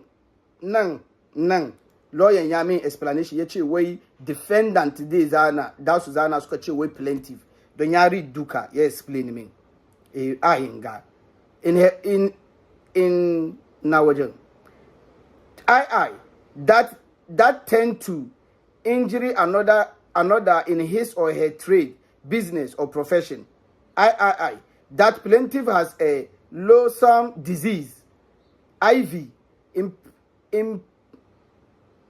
imputing unchastity to a woman. Sheyekawo one case, Lieberman versus Gelstein, wanako dokimi akai reference. Okay.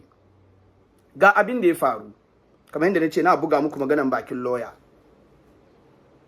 Da aka ce ina da case yanzu aka ya kamata improve abin da ya damage reputation na. Jiya na gaya muku. Ko yau na repeat, mu 22 muka zo garin ga yiya group na. Out of mu 22 nan, 20 duka American citizens ne. Mu biyu kawal ne ba American citizens ba. Yau guda shine emping asin central. Kowa kuma ya san ciniki na politics nake yi. Even though ban disclose da kowa menene tabiyoyi na ba ko next move na ba. Amma that is my weapon. Kuma ababen da nake yi duka kuma ina da su.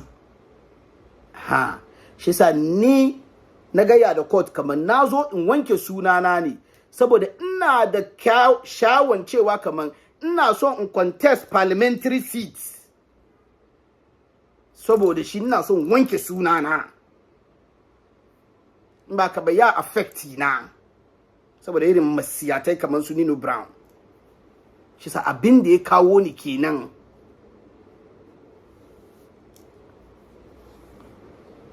Furthermore, the first department held that the scope of defamatory per se to include imputation of sexual immorality to a man as well as to a man as wannan kuma shaka kawo wani case da aka taba ci shi kuma ga doki aka yi reference da ta gama foto ni da Safiya ta raba duniya ana accuse mu wai wadansu na accuse mu wani da ta muna da affair nan shi aka doki wanga case wato an establish kaman wannan defamation kuma ya samu zama. Upon fitting into one of these four established forementioned exceptions, the law presumes that damages will result. Yasa ababen da ta fadi ni karan da na kai court guda goma da ba batun politics cikin nan. Ababen da ta yi yin ga duka ko da guda ya fall cikin ababa fudun ga Ivin nan ko da guda ya fall within to defamation ya zauna cikin state of New York, long state of New York.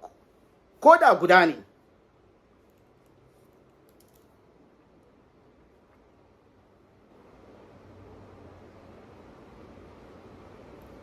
Upon fitting into one of these four established forementioned exceptions, the law presumes that damages will result, and they do not need to allege or proving.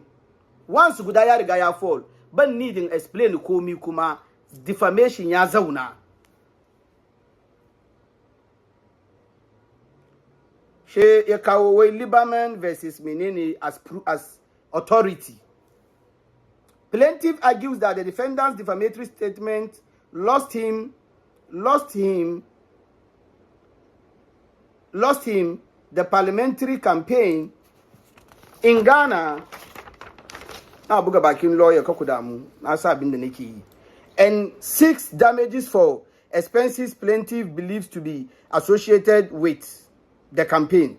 The court will be taking judicial notice of the currency exchange rate between the United States dollar and Ghana cedis. New York Guide to Evidence ga long judicial notice of facts. Plaintiff wanga duka turanci ne kudin na kare turancin lawyers ne na kare da don lawyer ya explain wanga duka shi sana abubuwa muku maganan bakin lawyer sama hankuri. Plaintiff seeks to recover for the purchases of posters, clothes, for which parliamentary campaign for the amount of $24,320. See Exhibit 4. Naga ya muku ba abin da ya faru wajen ba evidence ko ba minin saboda ni private life na nobody needs to know. Exhibit 4. The court finds such expenses to be directly related to his parliamentary campaign, and plaintiff would be entitled to the money spent on posters, clothes. Number 4. I don't move Abin. As to plaintiff's claims for damages regarding the purchase of light bulbs and water projects, I couldn't kun sani yayi ina sassa light unguwa wani lokaci da ai na ce muku ban bari ba akwai light zube saboda wawancin su yasa na samu ankuri ina so ni non naje gida ko shi yasa ka ku damu. As the plaintiff's claims for damage regarding the purchase of light bulbs and water project for which would be constituents assuming he won his election, the court finds that such expenses to be more of a charitable contribution to procure goodwill from the community rather than an expense that would be directly attributed to his political ambition or campaign. See Exhibit 2 and 3. See Exhibit 2 and 3. Akwe exhibit kuma. As such, plaintiff is not entitled to recovery for damages regarding his purchases of light bulbs and water projects and stuff. She said one court will be banned. Furthermore, plaintiff incurred a $56 bill from Dulcie Hilbrom and Lynn, that's DHL, to obtain the original invoices, receipts, and other documents pertaining to what he perceived to be his election expenses in preparation for the inquest. See Exhibit 5. The court finds the court finds that plaintiff is entitled to the aforementioned monies as it was spent in preparation for the inquest. Lastly, the court is not willing to entertain plaintiff's claim for loss of salary, as ruling on such would be too speculative. Furthermore, plaintiff has failed to provide any form of evidence that his campaign efforts would have been successful. Therefore, any damages related same are too speculative. Okay, last linga one gadan doki in Thai videos in the buga muku saboda nan ya emphasize sosai.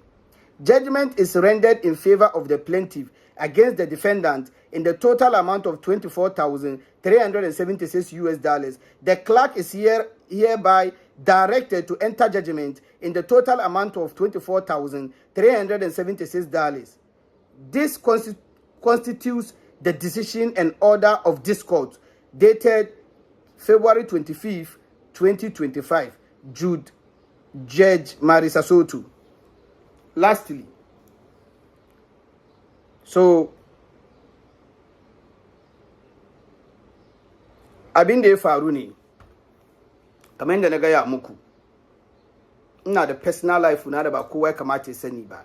Ina da dalilin da yasa ban zage-zage, ina politics da hankali na kwanci saboda kowa na da private life shi.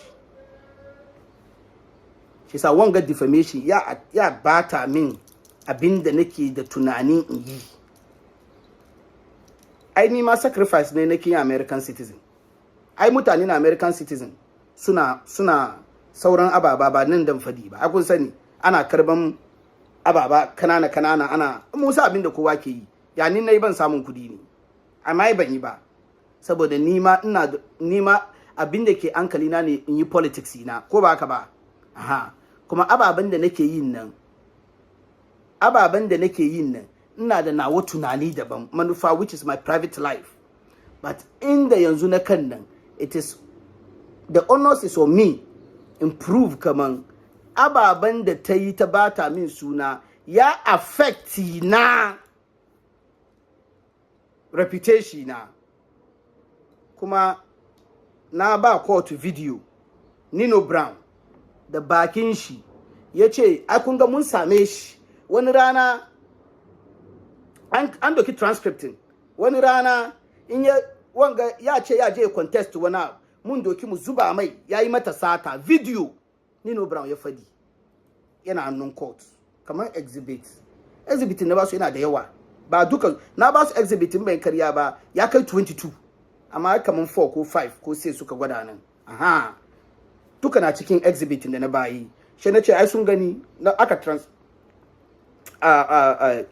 ba da transcript ga abin da ya fadi, ga manin transcript ga abin da ya fadi. Kuma shi ma ya ce wai shi politics yake, kuma an duba social media na da komai an ga kamar ga abin da yake yi, shi kuwa politics kawai yake yi, ga shi batun politics zalla yake yi. Ya ce kuma from 2022 nan akwai tanadin da na yi. Yes, 2022 akwai wani tanadin da na yi saboda shi na san wani abu ya faru 2023. Shi aka zo aka bata min sunana. Shi manyan yayanni na nan da gida shi suka advise na, suka ce Shafiq kaga baban ga manta da komi, in dai ka yi ya share sunanka saboda ba abin da zai yi. Shi na ce ba laifi. Shi sa ni na gaya da court, na ce da court ina da shawon wani rana in je in contest, amma wanga abin nan ya bata min reputation na ya sa ban da chance kuma ni na gaya da court kuma ba na gaya ne maganan baki bu Supreme Court na teyo kuma activities da nake yi tun ba yau ba duka ba wanda ba receipt ko ba wani evidence kuma kan page na sun je sun ga wadansu ababa da na post kaman 4 years ago zuka na zube wajen aikin su kenan. Judgment of 24,003 kuma na karbi judgment of 24,376 jama'a kwar mu zo nan mu bubbuga videos yayi very very important. Kun ga da aka ban judgment she na zo gida she na karanta judgment ce ni ba abin da ya kai ni wajen kenan bu ana gwada muku rate of sermon suna ni na je na ce an sa min sata a gama fato na safiya aka yi kaza ni ban kawo batun politics ba after an ci kesin ne aka ce improve after an ci kesin naka ci defamation haka ake yi aka ci kesa kare yanzu ya kamata ka prove abin nan ya bata life ka ya bata reputation ka to wajen ne ni ma na doko batun politics na da tunani na da abin da ke rai na da ni ma rayuwa na abin da nake so yi da rayuwa na sa ciki to ban san me yasa judgmentin ga bai yi batun laptop ba bai wanga magana ma na zo in fadi kan social media ai an ce wani magana daban naje da shi court ba maganar laptop ba no ni ban yadda ba. This was on na karbi judgment nan on Tuesday, last week Tuesday. Na zo gida na karanta na send da wani danwa shi ma ya karanta. Na send da wata danwa ita ma ta karanta. Kina ce amma ni ban fahimci bo, ce to okay ba laifi. Yanzu yana da mu yi ne ba ban zuwa yi program. Na koma court. In je in samu information. Ni ga rate of sermon suna da na zo da shi ga judgmentin da aka bani ni ba understand ba ku ji video ga video sun kaman 5 ko 6 dan buga muku shi sa ku samu hankuri ku ji video ga da na je na farko ke ga shi na je clerk's office ga abin da ya faru. Hi, good afternoon. I want a quick I have a quick question. So is there a chance that the book so this is the case I filed over here. It's a third case. So I have reliefs about 10 of them. I had a judgment which is in my favor, but unfortunately,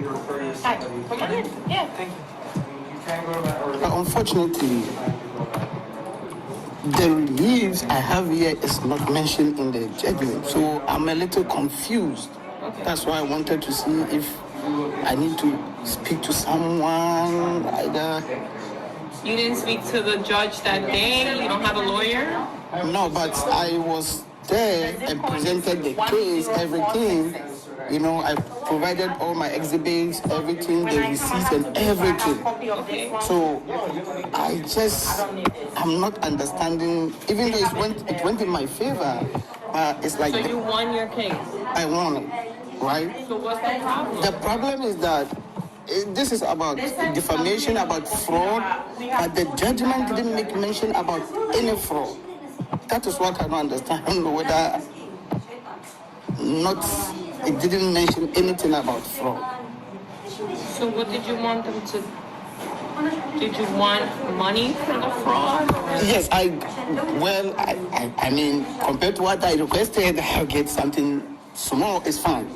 I just wanted to clear my name, you know what I mean? So I just want... Clear your name from where? I mean... Is your name on something? Or? Yes, because it's been circulated all over social media and stuff like that. This is why I brought the case here, because it's a defamatory case. I was able to establish a prima facie. I won my case, but the court the judge didn't make mention of the case. That is what I'm confused. And I see. Right, I can't tell you about that because we don't know about judges' decisions. But if you want to make a motion to put it back on the calendar, that's what we can give you motion papers.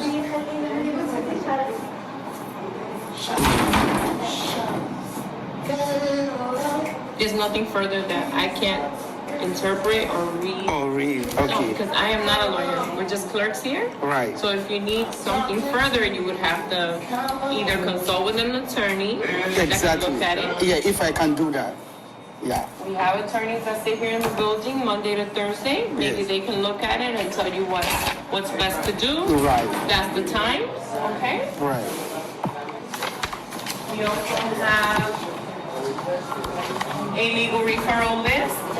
Okay. You know, you can go through these people. These people are right here on 161st Street. Okay.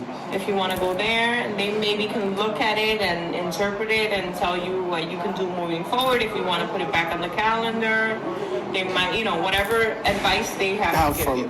Okay. All right. Thank you. Because right. I just want to get my name. I understand. Yeah. Okay. Thank you. Appreciate You're it. welcome.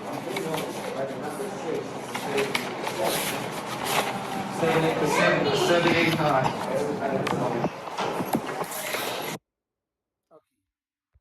Kunga video number 1 kenan. Da na koma shi ta bani documents ta bani kiya, ga lawyers dai wanda kake so duka kai ka contacting su, amma shi ni na choose one. To wannan ke dama na saba use services nga. So shi ni na choose one. Amma ban daddara ba. Still ni ina son ga cikin judgment nan, even though na ga an ce defamation ya zauna, amma ina son ga an ce ba ta bin shi ba shi ba laptop na ya clear menene, still ina son ga wani abu dai ni abin, that's my layman understanding. She na je bisa na je 6th floor, another judge don judge na dai ita wannan rana ba bude ba, shi sa shi na je 6th floor na dai yawo shi na ga wani court an bude, clerk na zo ne inside, shi na je wajen na je wajen previously, ita kuma na tambaye ta abu batun judgment na, shi sa shi na je wajen ku ji abin da ita ma ta fadi. Good morning. Hi. I was here last 2 days about my judgment, that I came to pick up my judgment and you directed me to go to the clerks downstairs. Huh? One moment. I need the index number. Okay. Let me.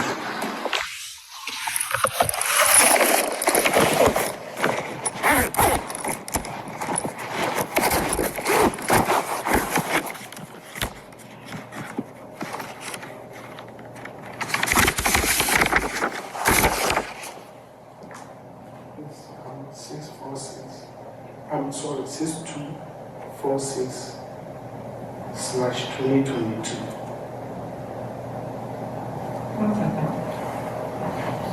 You go to office to get the order. Yes, I have it. I have a question. What's the question? Okay. The case is a court case, right? So I was here for the inquest and everything. I was accused of being a fraudster. So that in the judgment, there is no mention of that. That is You were accused of like scam. got it, and so you need the judge to mention that in the order. Yes. I don't know if that's her job. Did she say that she was going to do that when she did the order, the judgment? When she did the decision, when she made the decision, did she say during your inquest that she was going to put that in? Yeah, during the inquest, because I provided the receipt for payment and everything, and she saw it. So you need her. Okay, na tare fuskanta wani wuri maganan. What I want you to pay attention is, previous video, I was categorical kaman, I just want to clear my name. Over here too, the neje wajen, nache, I just want to clear my name because that is what is important. So I want to see laptop issue in the judgment. Because ni abinda ni na understand kenan because I'm a layman. Okay, muje next one.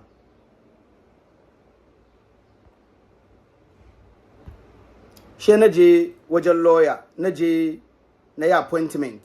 Saboda naga kaman wadangan garuka they are not helping me. So I have to do it the right way. I have to do it the right way.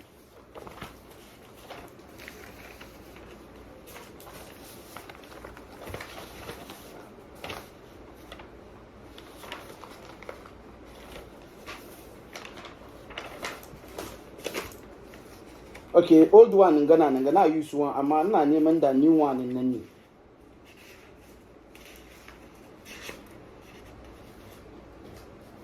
Okay. So the same thing. Wanga na je shi 2023.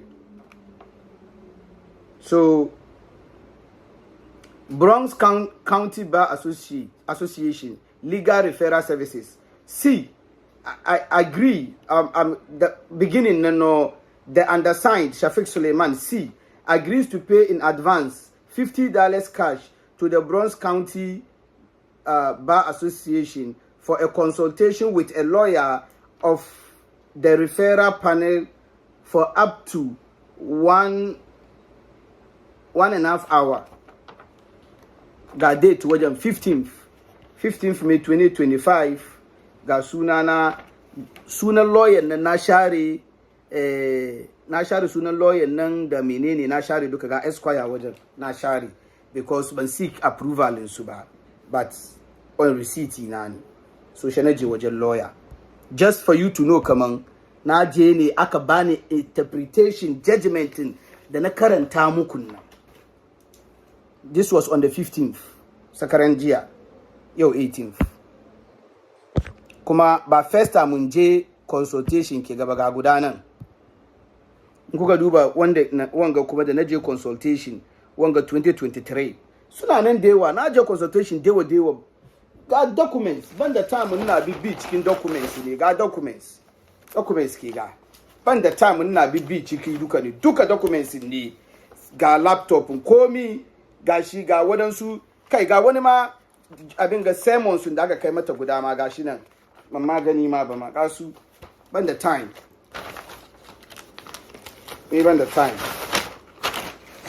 so shenaje wanga kuma ina son gwada muku kaman ba first time mun je consultation kenan ba saboda abin ba dufun kai bane ba wai na yin karanta understand bane language mu kan city daban language su cikin court kuma daban ne.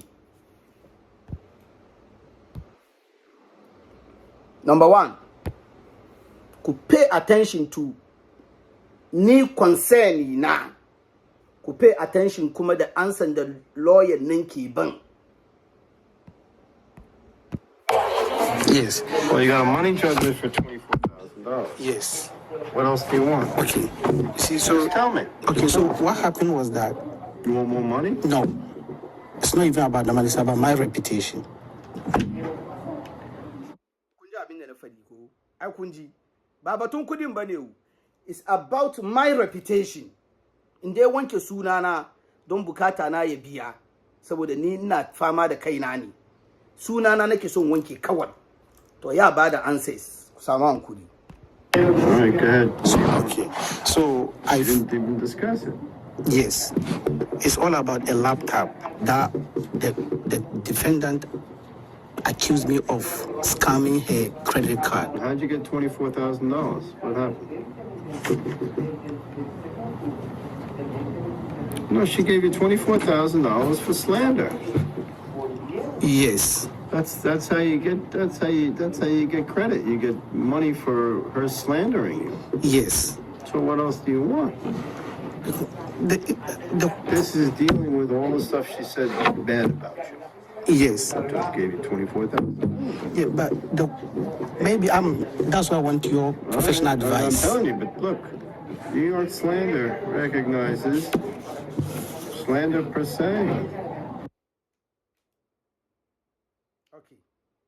So na farko video ukun duka na buga. My concern is my reputation. It's not even about money. It's about my reputation. Kuma na farko da na biyun nan duka kun ji ina emphasize ni ban ga batun laptop ko wani abin ga cikin judgment nan bu. Now I have to come to a lawyer. So this is the lawyer. Maganan ni da shi na da sau don mun yi zama more than 30 minutes na record duka. Wani wurin ma fuskan shi na ciki amma na cut saboda ban yango da fuskan shi kuma I can play everything. Don akwai wani ma personal advice ya bani. Wadannan duka ni na wani don ni na biya kudi aka bani interpretation. Shi yasa inda yayi important ku ji game da judgment ga shi zan bubbuga muku ku ji.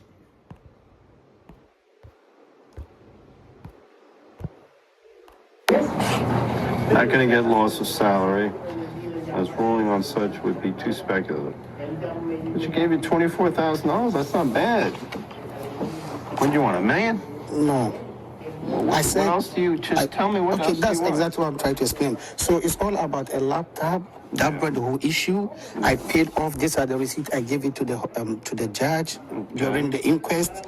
But what I was expecting was that for the judgment to kind of say, oh, he actually paid off the laptop, which brought about all this slander. But the judgment didn't make mention of the laptop. So what?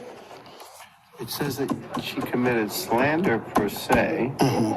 That means that's nasty stuff. Okay, that's bad stuff that she did. And the judge gave you $24,000. That's very good. You're not going to get the judge to go into very particular stuff, but she gave you $24,000. I mean, you could file an appeal, but not worth it. You want the judge to say certain things in the decision. Yeah, all I wanted to be like, I don't owe her any money on the. You don't. She owes you $24,000. On the laptop. You don't owe her anything. She owes you $24,000. Go and take it to a sheriff and have him execute on it and collect on it. Because what I know is that she's still gonna fight back because it's no mention of the already laptop. A decision. And the slander was based on a laptop, right? Yes. That's how it works. You have a decision in your favor for $24,000 for the stuff she made up on the laptop. That's called slander. So the judgment, Slander. it doesn't have to talk about the laptop. No, you got $24,000. You can buy 24 laptops with the $24,000. So, we'll continue, more videos. So, you can see, as a layman, ni ina so nga cikin judgment nan, an zana laptop ko an zana, wai no, ya sunan na bin ma.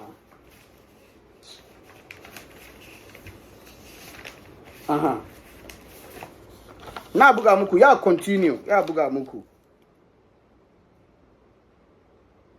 The plaintiff has established a prima facie for defamation per se. To explanation ga yake cewa kaman ko kuma ya kuma continue ina buga muku wajen cewa kaman because of the laptop nan evidences in the na baye the receipts the ababen da na bayen nan the court has agreed with all the statement. Now gwada muku ya bubuga statement nan this and that. That is why the judge agreed with you of all your claims and charge her 24,000 to be given to you. Now kai wajen. Because I want to see that in judgment. Yet no. The judge is not going to go into every details, everything you want to see. No, that's not how it works. Because tai kariya ne, ta bata min suna. After judge documents they not provide as exhibits, court ya analyze dukan nan, court ya come to a conclusion kaman ni ina the case kaman ta min kariya ba ta bi na bashi. Shi yasa ne samirin shi ne slander per se. Amma ba shi judge ya ce kaman laptop ba ta biya ba credit card. No, that's not how the court works. He's going to continue. Don't worry. Is there no way I can find get an amendment where the judge can insert that part? You can make a motion if you want. Make an application to the court, a motion asking the judge to redo.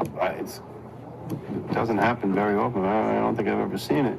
But you can redo the decision to put that particular language regarding a laptop in there. But she said that you stole it?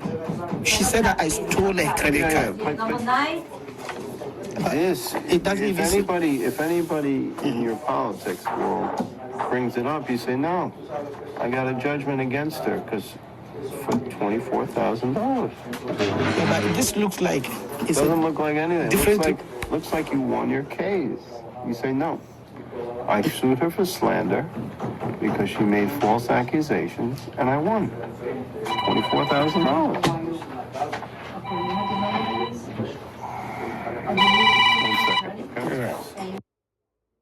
Okay. So, I'm still insisting. Code and Jenya amendments. Adoko bato laptop na asa chiki. Come on, no, you are wasting your time. Judging them, that is the language of the court. It's slander because she made stuff up against you. Because nda bankai information, all the evidence in the gamatan kaiba, that judge court mbe come to a conclusion kaman aba banda to ta fadi nake cewa ta fadin nan da court nan bai da abin da zai yi mahanga ya san kaman maganan tan nan gaskiya ne ko kariya ne. Amma because I was able to prove kaman she doesn't owe me, I mean I don't owe her, I cleared the laptop, I have receipt from Apple guy Zelle da na mata ga menene, that means kaman ababan da ta zo ta fadin nan duka kariya ta yi because ta san kaman ba ta bi na bashi, and that is slander. Ya continue kaman next one ga zai yi batun 1 2 3 ku da ku ji.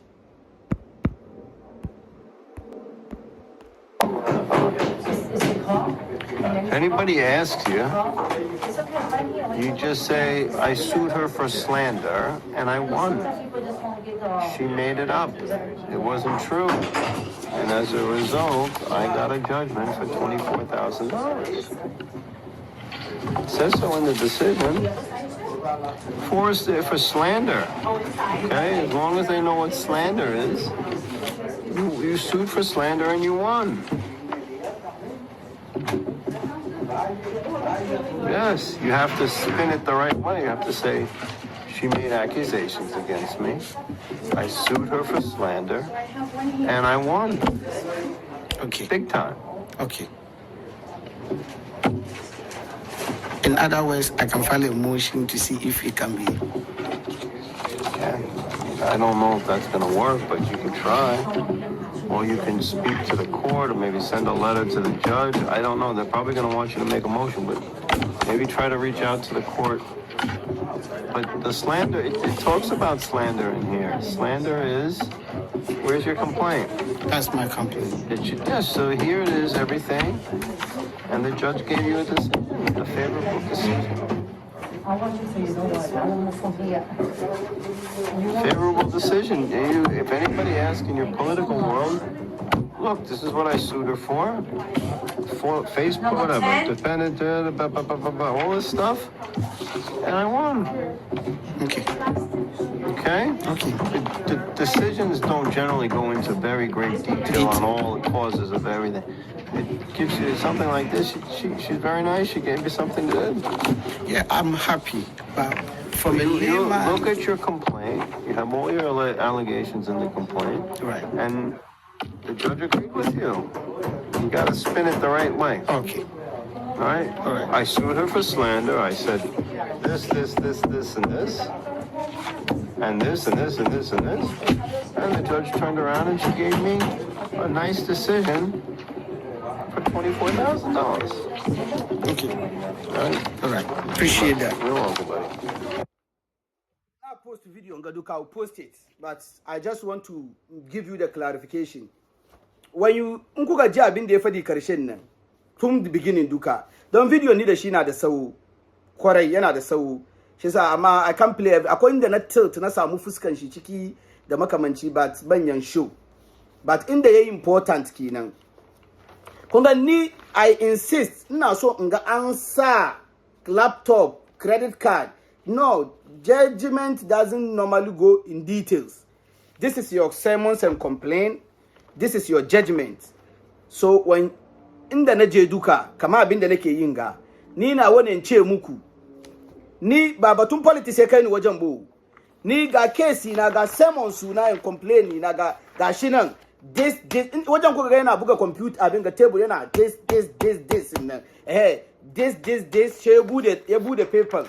Yeah, this is what you took to the judge, and the judge turned around and agreed with you and gave you a judgment on slander because she lied based on the things you presented to the court as your claim. She said judgmenting. Nkaga yana yawo. Kaka yi mind ka kaman ba sa batun computer ciki ba a'a ni defamation nace. Defamation kuma waje biyu ne akwai libel akwai slander ni dai defamation nace court ne ya come to a conclusion kaman ta slander na ne ba libel ba haka charging ta slander because ta zo ne ta yi karya ababan da ta san kaman ba gaskiya bane ta fadi kaina shi yasa judgment nan da yanzu aka na saki manan shi kenan kuma I'm ever ready kuma naji wai ta ce ba ta samu ba ba ta samu haka nayi amma insha Allah kuma na san tana nan tana jina amma insha Allah gobe na mail mata copy yes in Allah ya yarda gobe na mail mata copy kuma za ni yi certified mail ne certified mail kuma ni da wani zamu me shi ya mail min on her behalf in ya mail min on her behalf akwai forms da aka bani ke an kas mail duka ya kamata ka fill forms ka kai da court kai na ya man jin ba sheriffs na yan ba police instead of ma ni da wani muti ba $52 ba kada kuma yazo ya zama wani gaddama ina ga na jin ba sheriffs na je na ba sheriff suka je suka komo da receipt su suna dan jimawa ne suka komo da receipt shan gama da notice of entry ga shan fill form sun ga shan gama da shi shan jin ba supreme court na kare nawa she in karbi kudi na kuma da ikon Allah na karbi kudi na karshen magana na kenan shi yasa na sake muku judgment nan kowa ya read ya ga abin da ke ciki kuma na sake muku video ga na gaggama duka yayi dogo guda shan dibiya yaso in kana son ka make sense of judgment nan kaman ba different judgment haka ba yebo ni sai mo complaining na kai court kai no ne amma court ya summarize ne as slander period ba yanzu da ce she laptop court yayi investigation shi duka kuma inda zan full program interview ni da shi yace you think the court will give you judgment without making all the necessary inquiries? No, they went, they did everything before they came to the conclusion. So that is your judgment. It is about slander.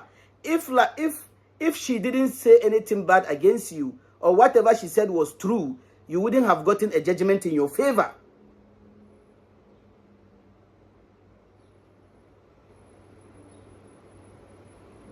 Ai mun gane shi yasa abinda akwai kenan shi yasa danwa mu sa hankali doka na aiki kuma zan ba ku sauki token ko wanku ya je kan Google ai wai ba pass judgment ba ko wanku ya je kan Google ya buga Shafiq Suleiman versus Alima Silva first abinda dai zo judgment mu dai zo ko wanku ya je kan Google akwai lengthy aspect in duka kai inquest in zaman da muka yi ababen da na fadi komi da intention na da komi na duka na wajen kowanku ya je Google ya buga Shafiq Suleiman versus Alima Silva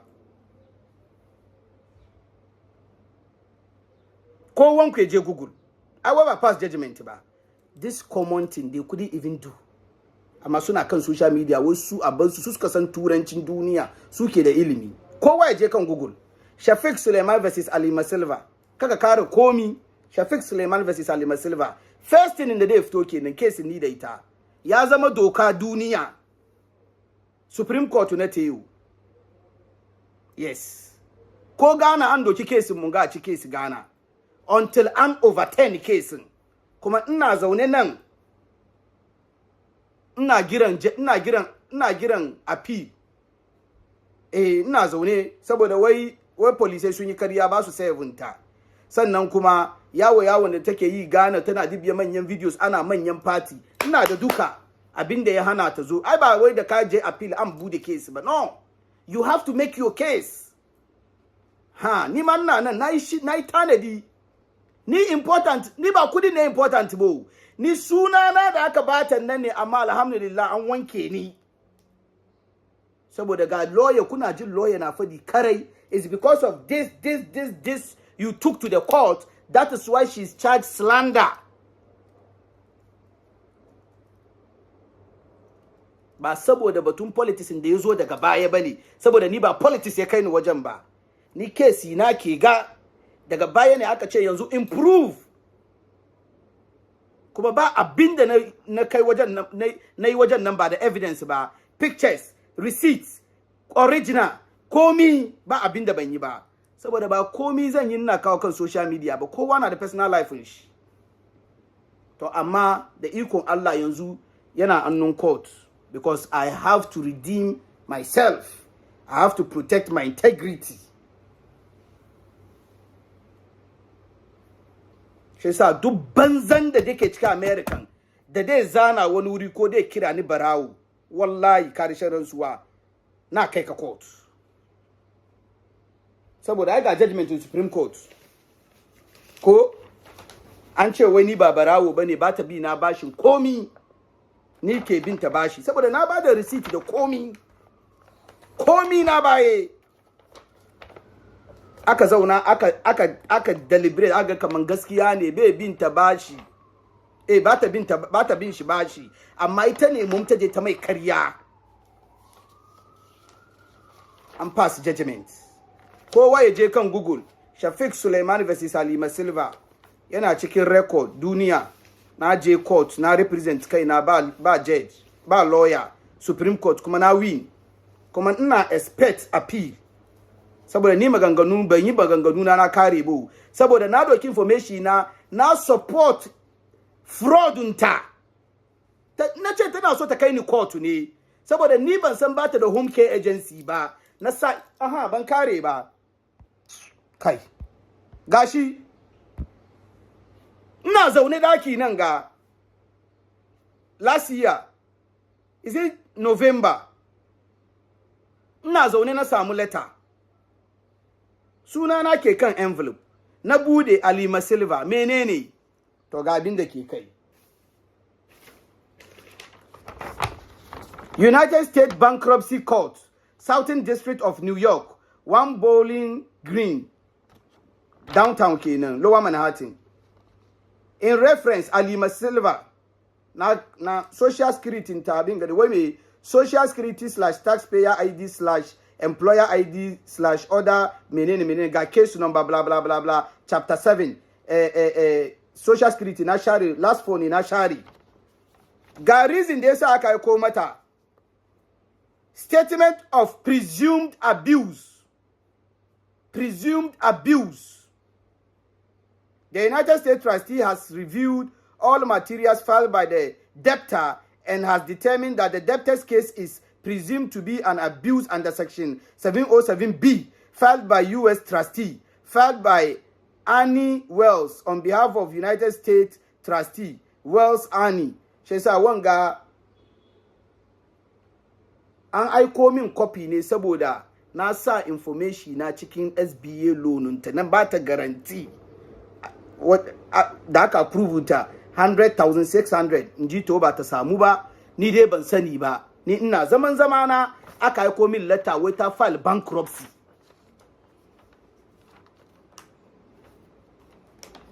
shaida na je na samu interpretation ga wajen mai file min taxes don shi ma na sai na harkan ga she ce min wai in kaga mutum ya samu lata hakan ga duka me shi ya taba file bankruptcy she na ce to ya kai ni na samu she ce min sau guarantee manu shi sa in wani case ya zo yau da bi ni bashin ban ci ba ban sha ba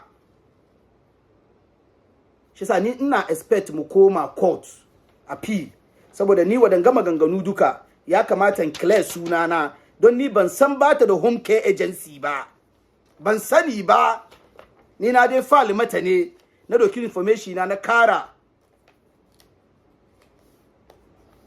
na supportunta na mata ina na kai komin letter ban je koyina ban nan ina zaune daki nan ga na je na feed da letter mailbox na gani ta file bankruptcy jama'a kamar yadda na gaya muku ni ban zama nan yi da wani kariya kuma abinda zan faɗi duka ina da evidence kuma na yi ready da kowane ne mu je court ai ta counter siwu na yi ba sun zo suna ta dariya ba ta counter siwun shi $4 million ko na wata ko $10 million ko menene nan an buge duka an yara ka ce to ta ban $24,000 kuma na karbi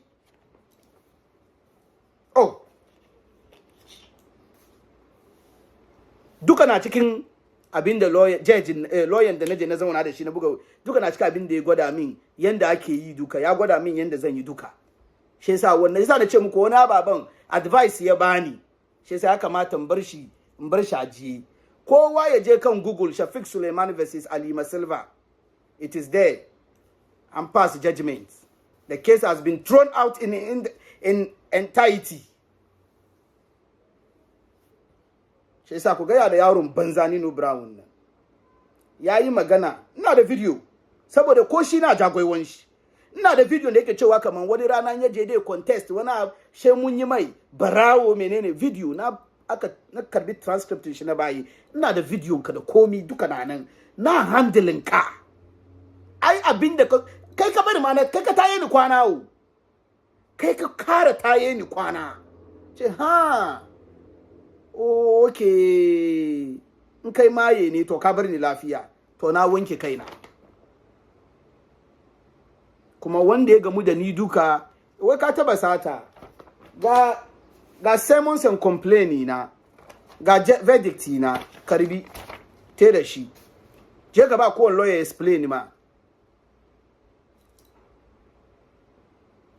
na kare nawa wanda ke so ya kira +13474729602 +13 WhatsApp course +13474729602 WhatsApp course kawai amma na samu special time mu zo mu yi batun defamation of character da ba na koya baba dewa da ba na koya baba dewa akwai wadansu kurakuren da nayi wallahi da kudin na ya fiyaka kaga police report ban da shi ban je na ga psychologist ba ban je therapy ba da akwai baba dewa da nayi kuskure to ban son na san sun yi wawancin nan kan wadansunku kuma in mutu ya dife mun ka ku bari ga muku in mutu ya dife mun ka within 3 months da me shi yayi maganar nan no ya kamata ka je ka siu ko da ba me shi kamar yanzu aka yaran banzan ga dake kasan wajen ga akwai ya sun zo gana in me shi dife mun ka kai dai je kai case ka siu ka aji kamar matan mai zuriya ajiya so ya Allah kiyaye ta ni 2019 ishola ya gwada min siwun da ta siwu Nino Brown ni ta ya gwada min kuma ba ni call bane ni da Rafa Nina da wani babban yaya na Diyan Busanga wuye muka je Zuriya FM da dare ya gwada muna ga siwun da ya siwu Nino ga na ajiya suwai ba kuma ya gwada muna to na san shi dai wani abu Mubarak ya kare da shi ya bari ya yafe mai suna faman su amma ajiya suwai ba dai ban san yanzu ba amma na san tayiran suwa ba ta yafewa in ka riga in mutum ya dife mun ka within 3 months je ka siu ko da ba mai shi to lokacin nan ka put case nan on file ko 100 years ne in mai shi ya zo case nan ya kama shi amma after 3 months in ba ka siu bo after 3 months baka da case kaga wadan gaba ba duka ni abinda ni na koyu da ya kamata in bar ku sani shi yasa wani ya dife mun ka kai dai je kai case in kan mai shi na ture ne yana ga bai zuwa gida je ka siu me shi ka ajiye ran da ya taso duka ya sauko gida ko 10 years ne already kai ka tun file case ka ba ka move shi abin ga ba ka move motion bane a dibiya kan calendar kaga wadanga terms duka wajen naje na jiu you can file the case kaman police station ne kai ka je ka kai wani police station ka kai complain amma baka press charges she aba me shi warning amma in ka press charges an kama me shi ka gani to the same thing in mutun ya ma wawanci in kana son ka deal da shi je ka siu me shi ka karbi copy ka je ka je case number ko mina kai 10 years ne ya so ko gana gwada da police a ja kama shi ya so ka je ka move case ka dibiya kan calendar a ba da court date case close amma in ba ka je kai ba after 3 months kaman gana ma 3 months no ne ko 1 year ne I don't know she na check muku after 3 months ba kai case kuma case ya kare isa maganan da akwai kenan isa wani na so ya kira +13474729602 waye kira ni oh abinda akwai kenan shi yasa na win case na duk mashayin giya da wi da ke cikin America ya kunna kamera ya kira ni barawo na kama shin kunne wa alaikum salam wa rahmatullah baba Musa Allah kiyaye ka tare kai ina sama ita yarwo mun ga ba da san wane ne kai ba kuma yan bayan ta kuma ba san wane ne Shafiq ba shi yasa suka tsamara suka sa ta daji to gashi yau ne komai ya zo karshe saboda Allah da annabi kudin kaka ce ba komai da shi ka kabi ka ba mu don kudin kaka yafi mata wallahi shi ba mutum da ariya ba da kudin kaka yafi mata sam don gobe ya sa wani bai yi don ga gan yafi mata nan gobe me zai zo game da kai irin wangan ba ta suna sai za ka kabi kudi koda marayu muka ka zo children so muka sai kaya abinci ma muka ba su ma ko rijiya ma muka gina muka ba masallaci ma ya fi da me ka dai bar mata izani ma na wa shawara kina assalamu alaikum wa alaikum salam rahmatullah no ban bari you no ni ban bari wannan dai da iko da kai ban bari walan da nayin ga ina kan gado nan ga ina yi 2-3 days continuously wallahi su uku ban kwana lokacin nan da ban kwa ina kwance shurumu shi kaga awaye na fito min nan gana da nan gana me nayi taimako nayi kawai shi yaron banza Nino Brown nan wai shi saboda batun muntaka shi na New Jersey da South Africa mutanen banza su kuma wai saboda MPP shikenan bara a zo a yi min walakanci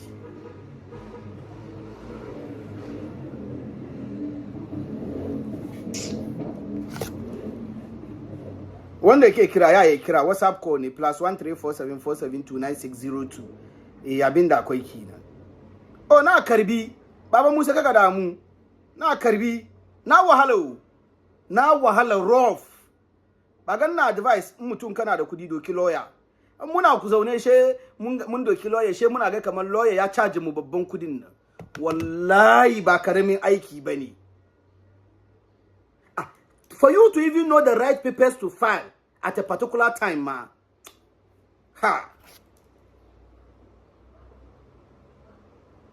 gaskiya ne mutumiyana gaskiya ne dama ke kin advice na ni ne ban ji ba therapy nan ashe points in kenan lokacin ina kwance nan ga ina awaye ban kwana ban ci abinci wani da kake ya ka sa min ga ashe lokacin da ya kamata in je ga psychologist in je therapist in karbi receipt nan duka da mutum okay naji da lokacin nan da mutum ya dandana kodan shi je na ga lawyer ma one time gaba dai wai do you know this borders on criminality? Do you have police report? Na ce no. Why are you messing up your case? You supposed to arrest her. duba ban sani ba shi yasa nake ce muku mun yi karatu saboda kar kowa yayi wannan kuskure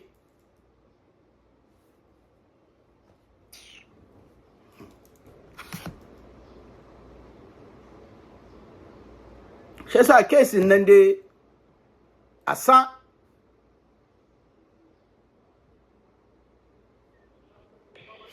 Assalamu alaikum. Wa alaikum salam Shafi. Na'am. Yeah, dozo ka bishiya no. Kake da mu akwalla. Dozo ka bishiya na. Kudi street light bu ya cika. Ah, ke ma kin sani ya street light da muke sawa duka yanzu da mu je mu sa sosai. Yanzu da mu sa street light zango sosai Accra kake da mu na baki kadan je ki sa Accra. Yanzu da mu sa street light ma da ikon Allah. Ni dai wani 2000 dinar zuwa shi na wa. Ban ta yi 2000 Kake da mu. Yes, aka kuka so mutane. Na'am. Ku je therapy. Na'am. Therapy in the key point ne ke. Wallahi. Ya ke shiga cikin hundreds of thousands. Wallahi. Hai, ai ban sani ba. Kaje ka ce kamar ka depressed. Kuma kada kai kuka ce kai kukan ga duka. Wallahi, duba. Ko da ma ta kai kuka wurin nan. Kin san ni kuma abu guda. Inji duba yayi wuyan na awaye. Ko mutuwa kai. Shi sa inji ga ina awaye. To defamation day. To duba. Shi na da gaske kai ko court. Ya win cases. Slander is a huge thing. Me shi ya win cases shi dai na da gaskiya. We have to, give people benefit of the doubt and stuff. Man, nobody barka. Naji, mun yi magana backdoor, mun yi magana. Nagode. Duba, ni ba mai kuka, ni ban da waye o. Ni ko mutuwa aka yi gidanmu ma, ya yi wuya ka ganna waye. Na feel bad sosai, na yi depressed amma har ka ganna awaye. To ban san yadda zan yi da rayuwa na bane. Ina yi 3 days wallahi ina kwanci kan gado ban kwana ina kwance shi ga awaye na fito min nan gana haka ina kallon wani abu kenan ban cuci kowa ba alheri nayi in ba don to ni na ma mantawo in ba don na samu latan bankruptcy gama ba ma ani na manta duka shi da na jojan mai taxi na don yana handle yana file da mutane load ana aiko da mutane suna file bankruptcy ana aiko musu letter. She explained me. You tell me that means ba kono wa fali bi kura pay. Intina or abuse you at the end intina more declining no. Salamu alaikum. Alaikum salam. Shafi. Naam. Ina da question ne ba. Kaman da ka siu na baka siu ka kara game da kaman retraction cikin statement din nan ba. Yana ciki. Da ta dibiya pitch. Yana ciki. Na read duka yana ciki kaman number 9 ko number 8 kenan yana ciki. One thing yasa na ce na koya baba da yawa. In ka duba Anas da Kennedy Japan, Anas ya win amma ba ce retract ba. Ba ce Ken Japan retract ba. In yana cikin na sake summons and complaints na sake duka kun gani. Na ce ta render min ta retract. Na ce ba. Kudin nan ka make sure kudin ya yi yawa. Kaga ba. Kuskuren da na yin nan nake so mu ta san tana da baki sosai yayi. Kuskuren da na yin nan nake so mu yi karatu kana ji na. Kuskuren da na yin nan ban son wani yayi wannan kuskure. Kaga number 1 da abin ya faru ya kamata jin kama ta da polisai. Kaga lokacin nan ina da police report. From police report nan shan je therapy ko kuma je psychologist for counseling je therapy. To kaga wanga abu biyun ga police report da wannan nan.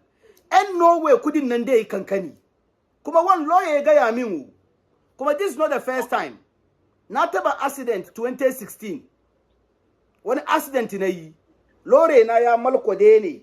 Shaida fire service suka zo suka yanka wajen gate nan aka fite ni. Wajen mutanen da ke Bronx sun ga da dama sun sani. Ka gani kuma dan zango. Ina wani kikikiki malam na zauna gida 9 months ban aiki ina zuwa therapy fa. Ashe kaga lokacin da abin ne ya faru nan da ya kamata yi kamar na pass out. Ka gane ko da ambulance ya zo nan a sheki na sheki kamar na farfado.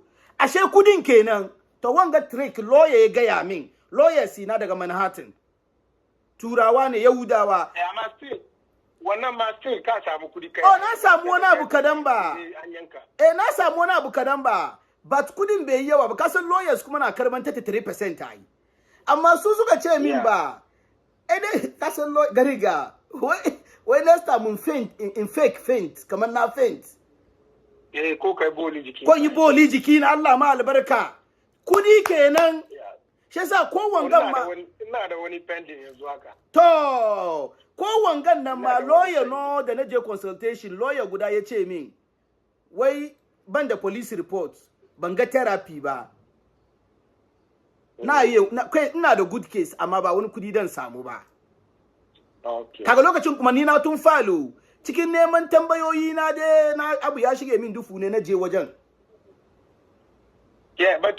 batun ta ne ka san tana da bakin ciki da mutane da yawa kwarai so da kudin da aka baka judgment 24,000 da Africa ka ce kudin yayi kankani Allah kaga danwa ni ba ni suna na dai da aka ce min ba ko da kai na zo na explain ka ni barawon da aka sa min nan ne nake try don garin ga nake ko da ban da intention wani abu gana ma garin ga da ya affect kaka na garin ga ya affect stay na garin ga ya affect aiki na yaran banzan ga da ba su da aimless entities non-entities ngama so ku zo kuna bata min suna na ka gani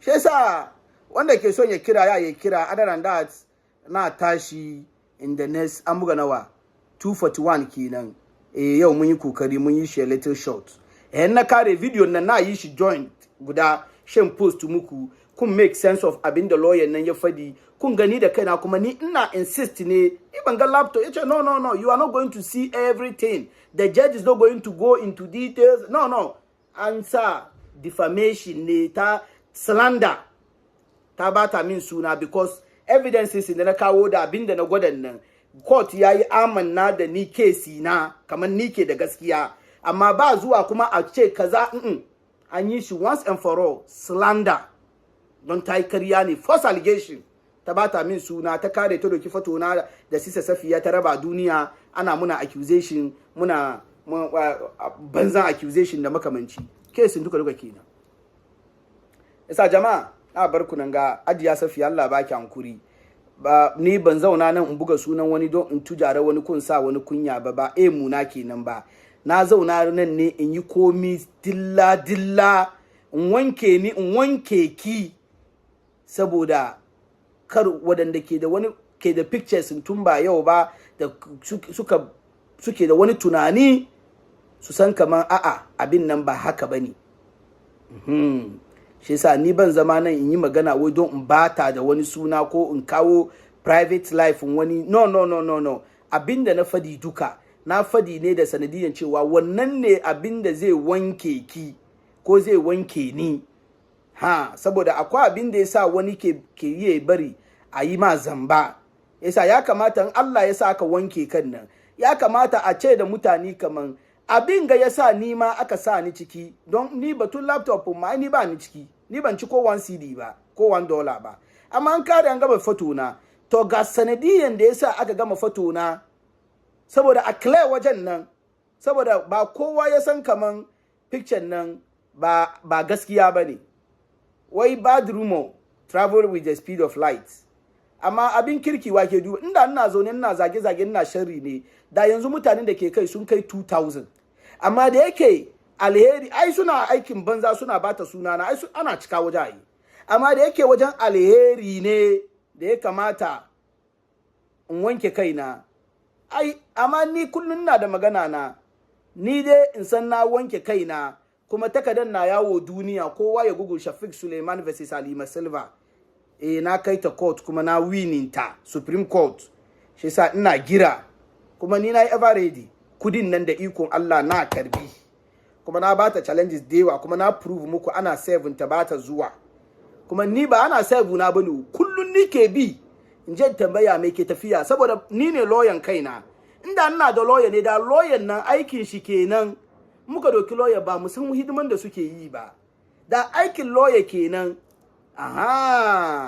isa abinda akwai kenan jama'a na bar ku nan ga insha Allah na fito aiki ban yi kwana ba na spend about 3 hours kenan ni na kashe kesin wanda ke son yayi program mun ga duka ya zo kan page na Real Talk documents da ni na shen nan me shi ya use wannan yayi program mutanen da na baku wani documents jiya ko skaran jiya don Allah ka ku use wannan ku yi program ka ku use saboda akwai wani abin ganda ban address da wadansu suna nake ban share ba na baku don ku fahimci yasa an kuna son ku yi program documents da ni nake post kan page na nan ku use wannan so that ni wani abu ne I will defend myself ai mun gane shi yasa don Allah ku ya hankuri ku min wanga afuwa na yadda da ku ne na baku na ce ku ma ku duba ku ga abin da ke tafiya ai mun gane amma sauran documents duka na publish yanzu gano tukun kwanta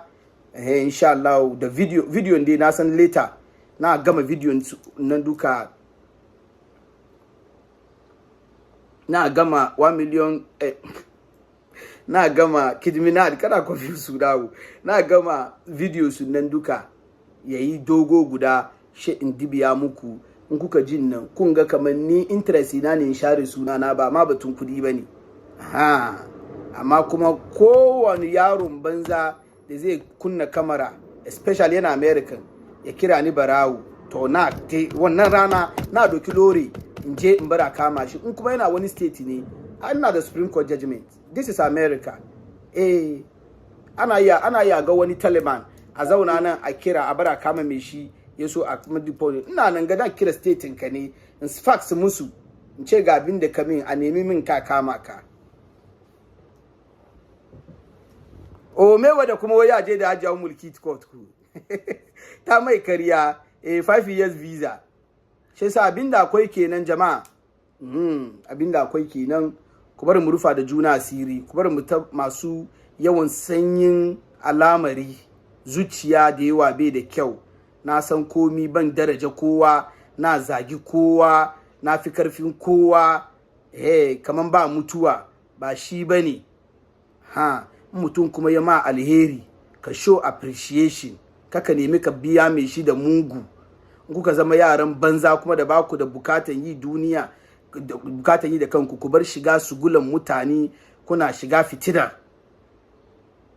kai Nino Brown man zaka ya kamata bar abin manka seriously don ina da court na send musu judgment ga ya kamata bar abin manka yanzu haka ma kai bin da ya kamata yi ki jama'a na bar ku nan ga Haji Zaka you are next insha Allah na ma alkawali na kira ma ice yau gano yau na fill form sunan online yau gano na fill na kare kuma na zo post kan Facebook na fill form sunan yau gano yau na fill form sunan kira ma ice kuma na ce kai auren kariya fraud aka ce kai shege ne kai baka ji aka ce kai na zon zagi cifi ma na zon zagi jallo na kai kana ga kaman kai baka ji kanka na wuta ni ina ji kuma ina maganin masu rashin ji kuma ni na gaya ma abinda zan ma ke ga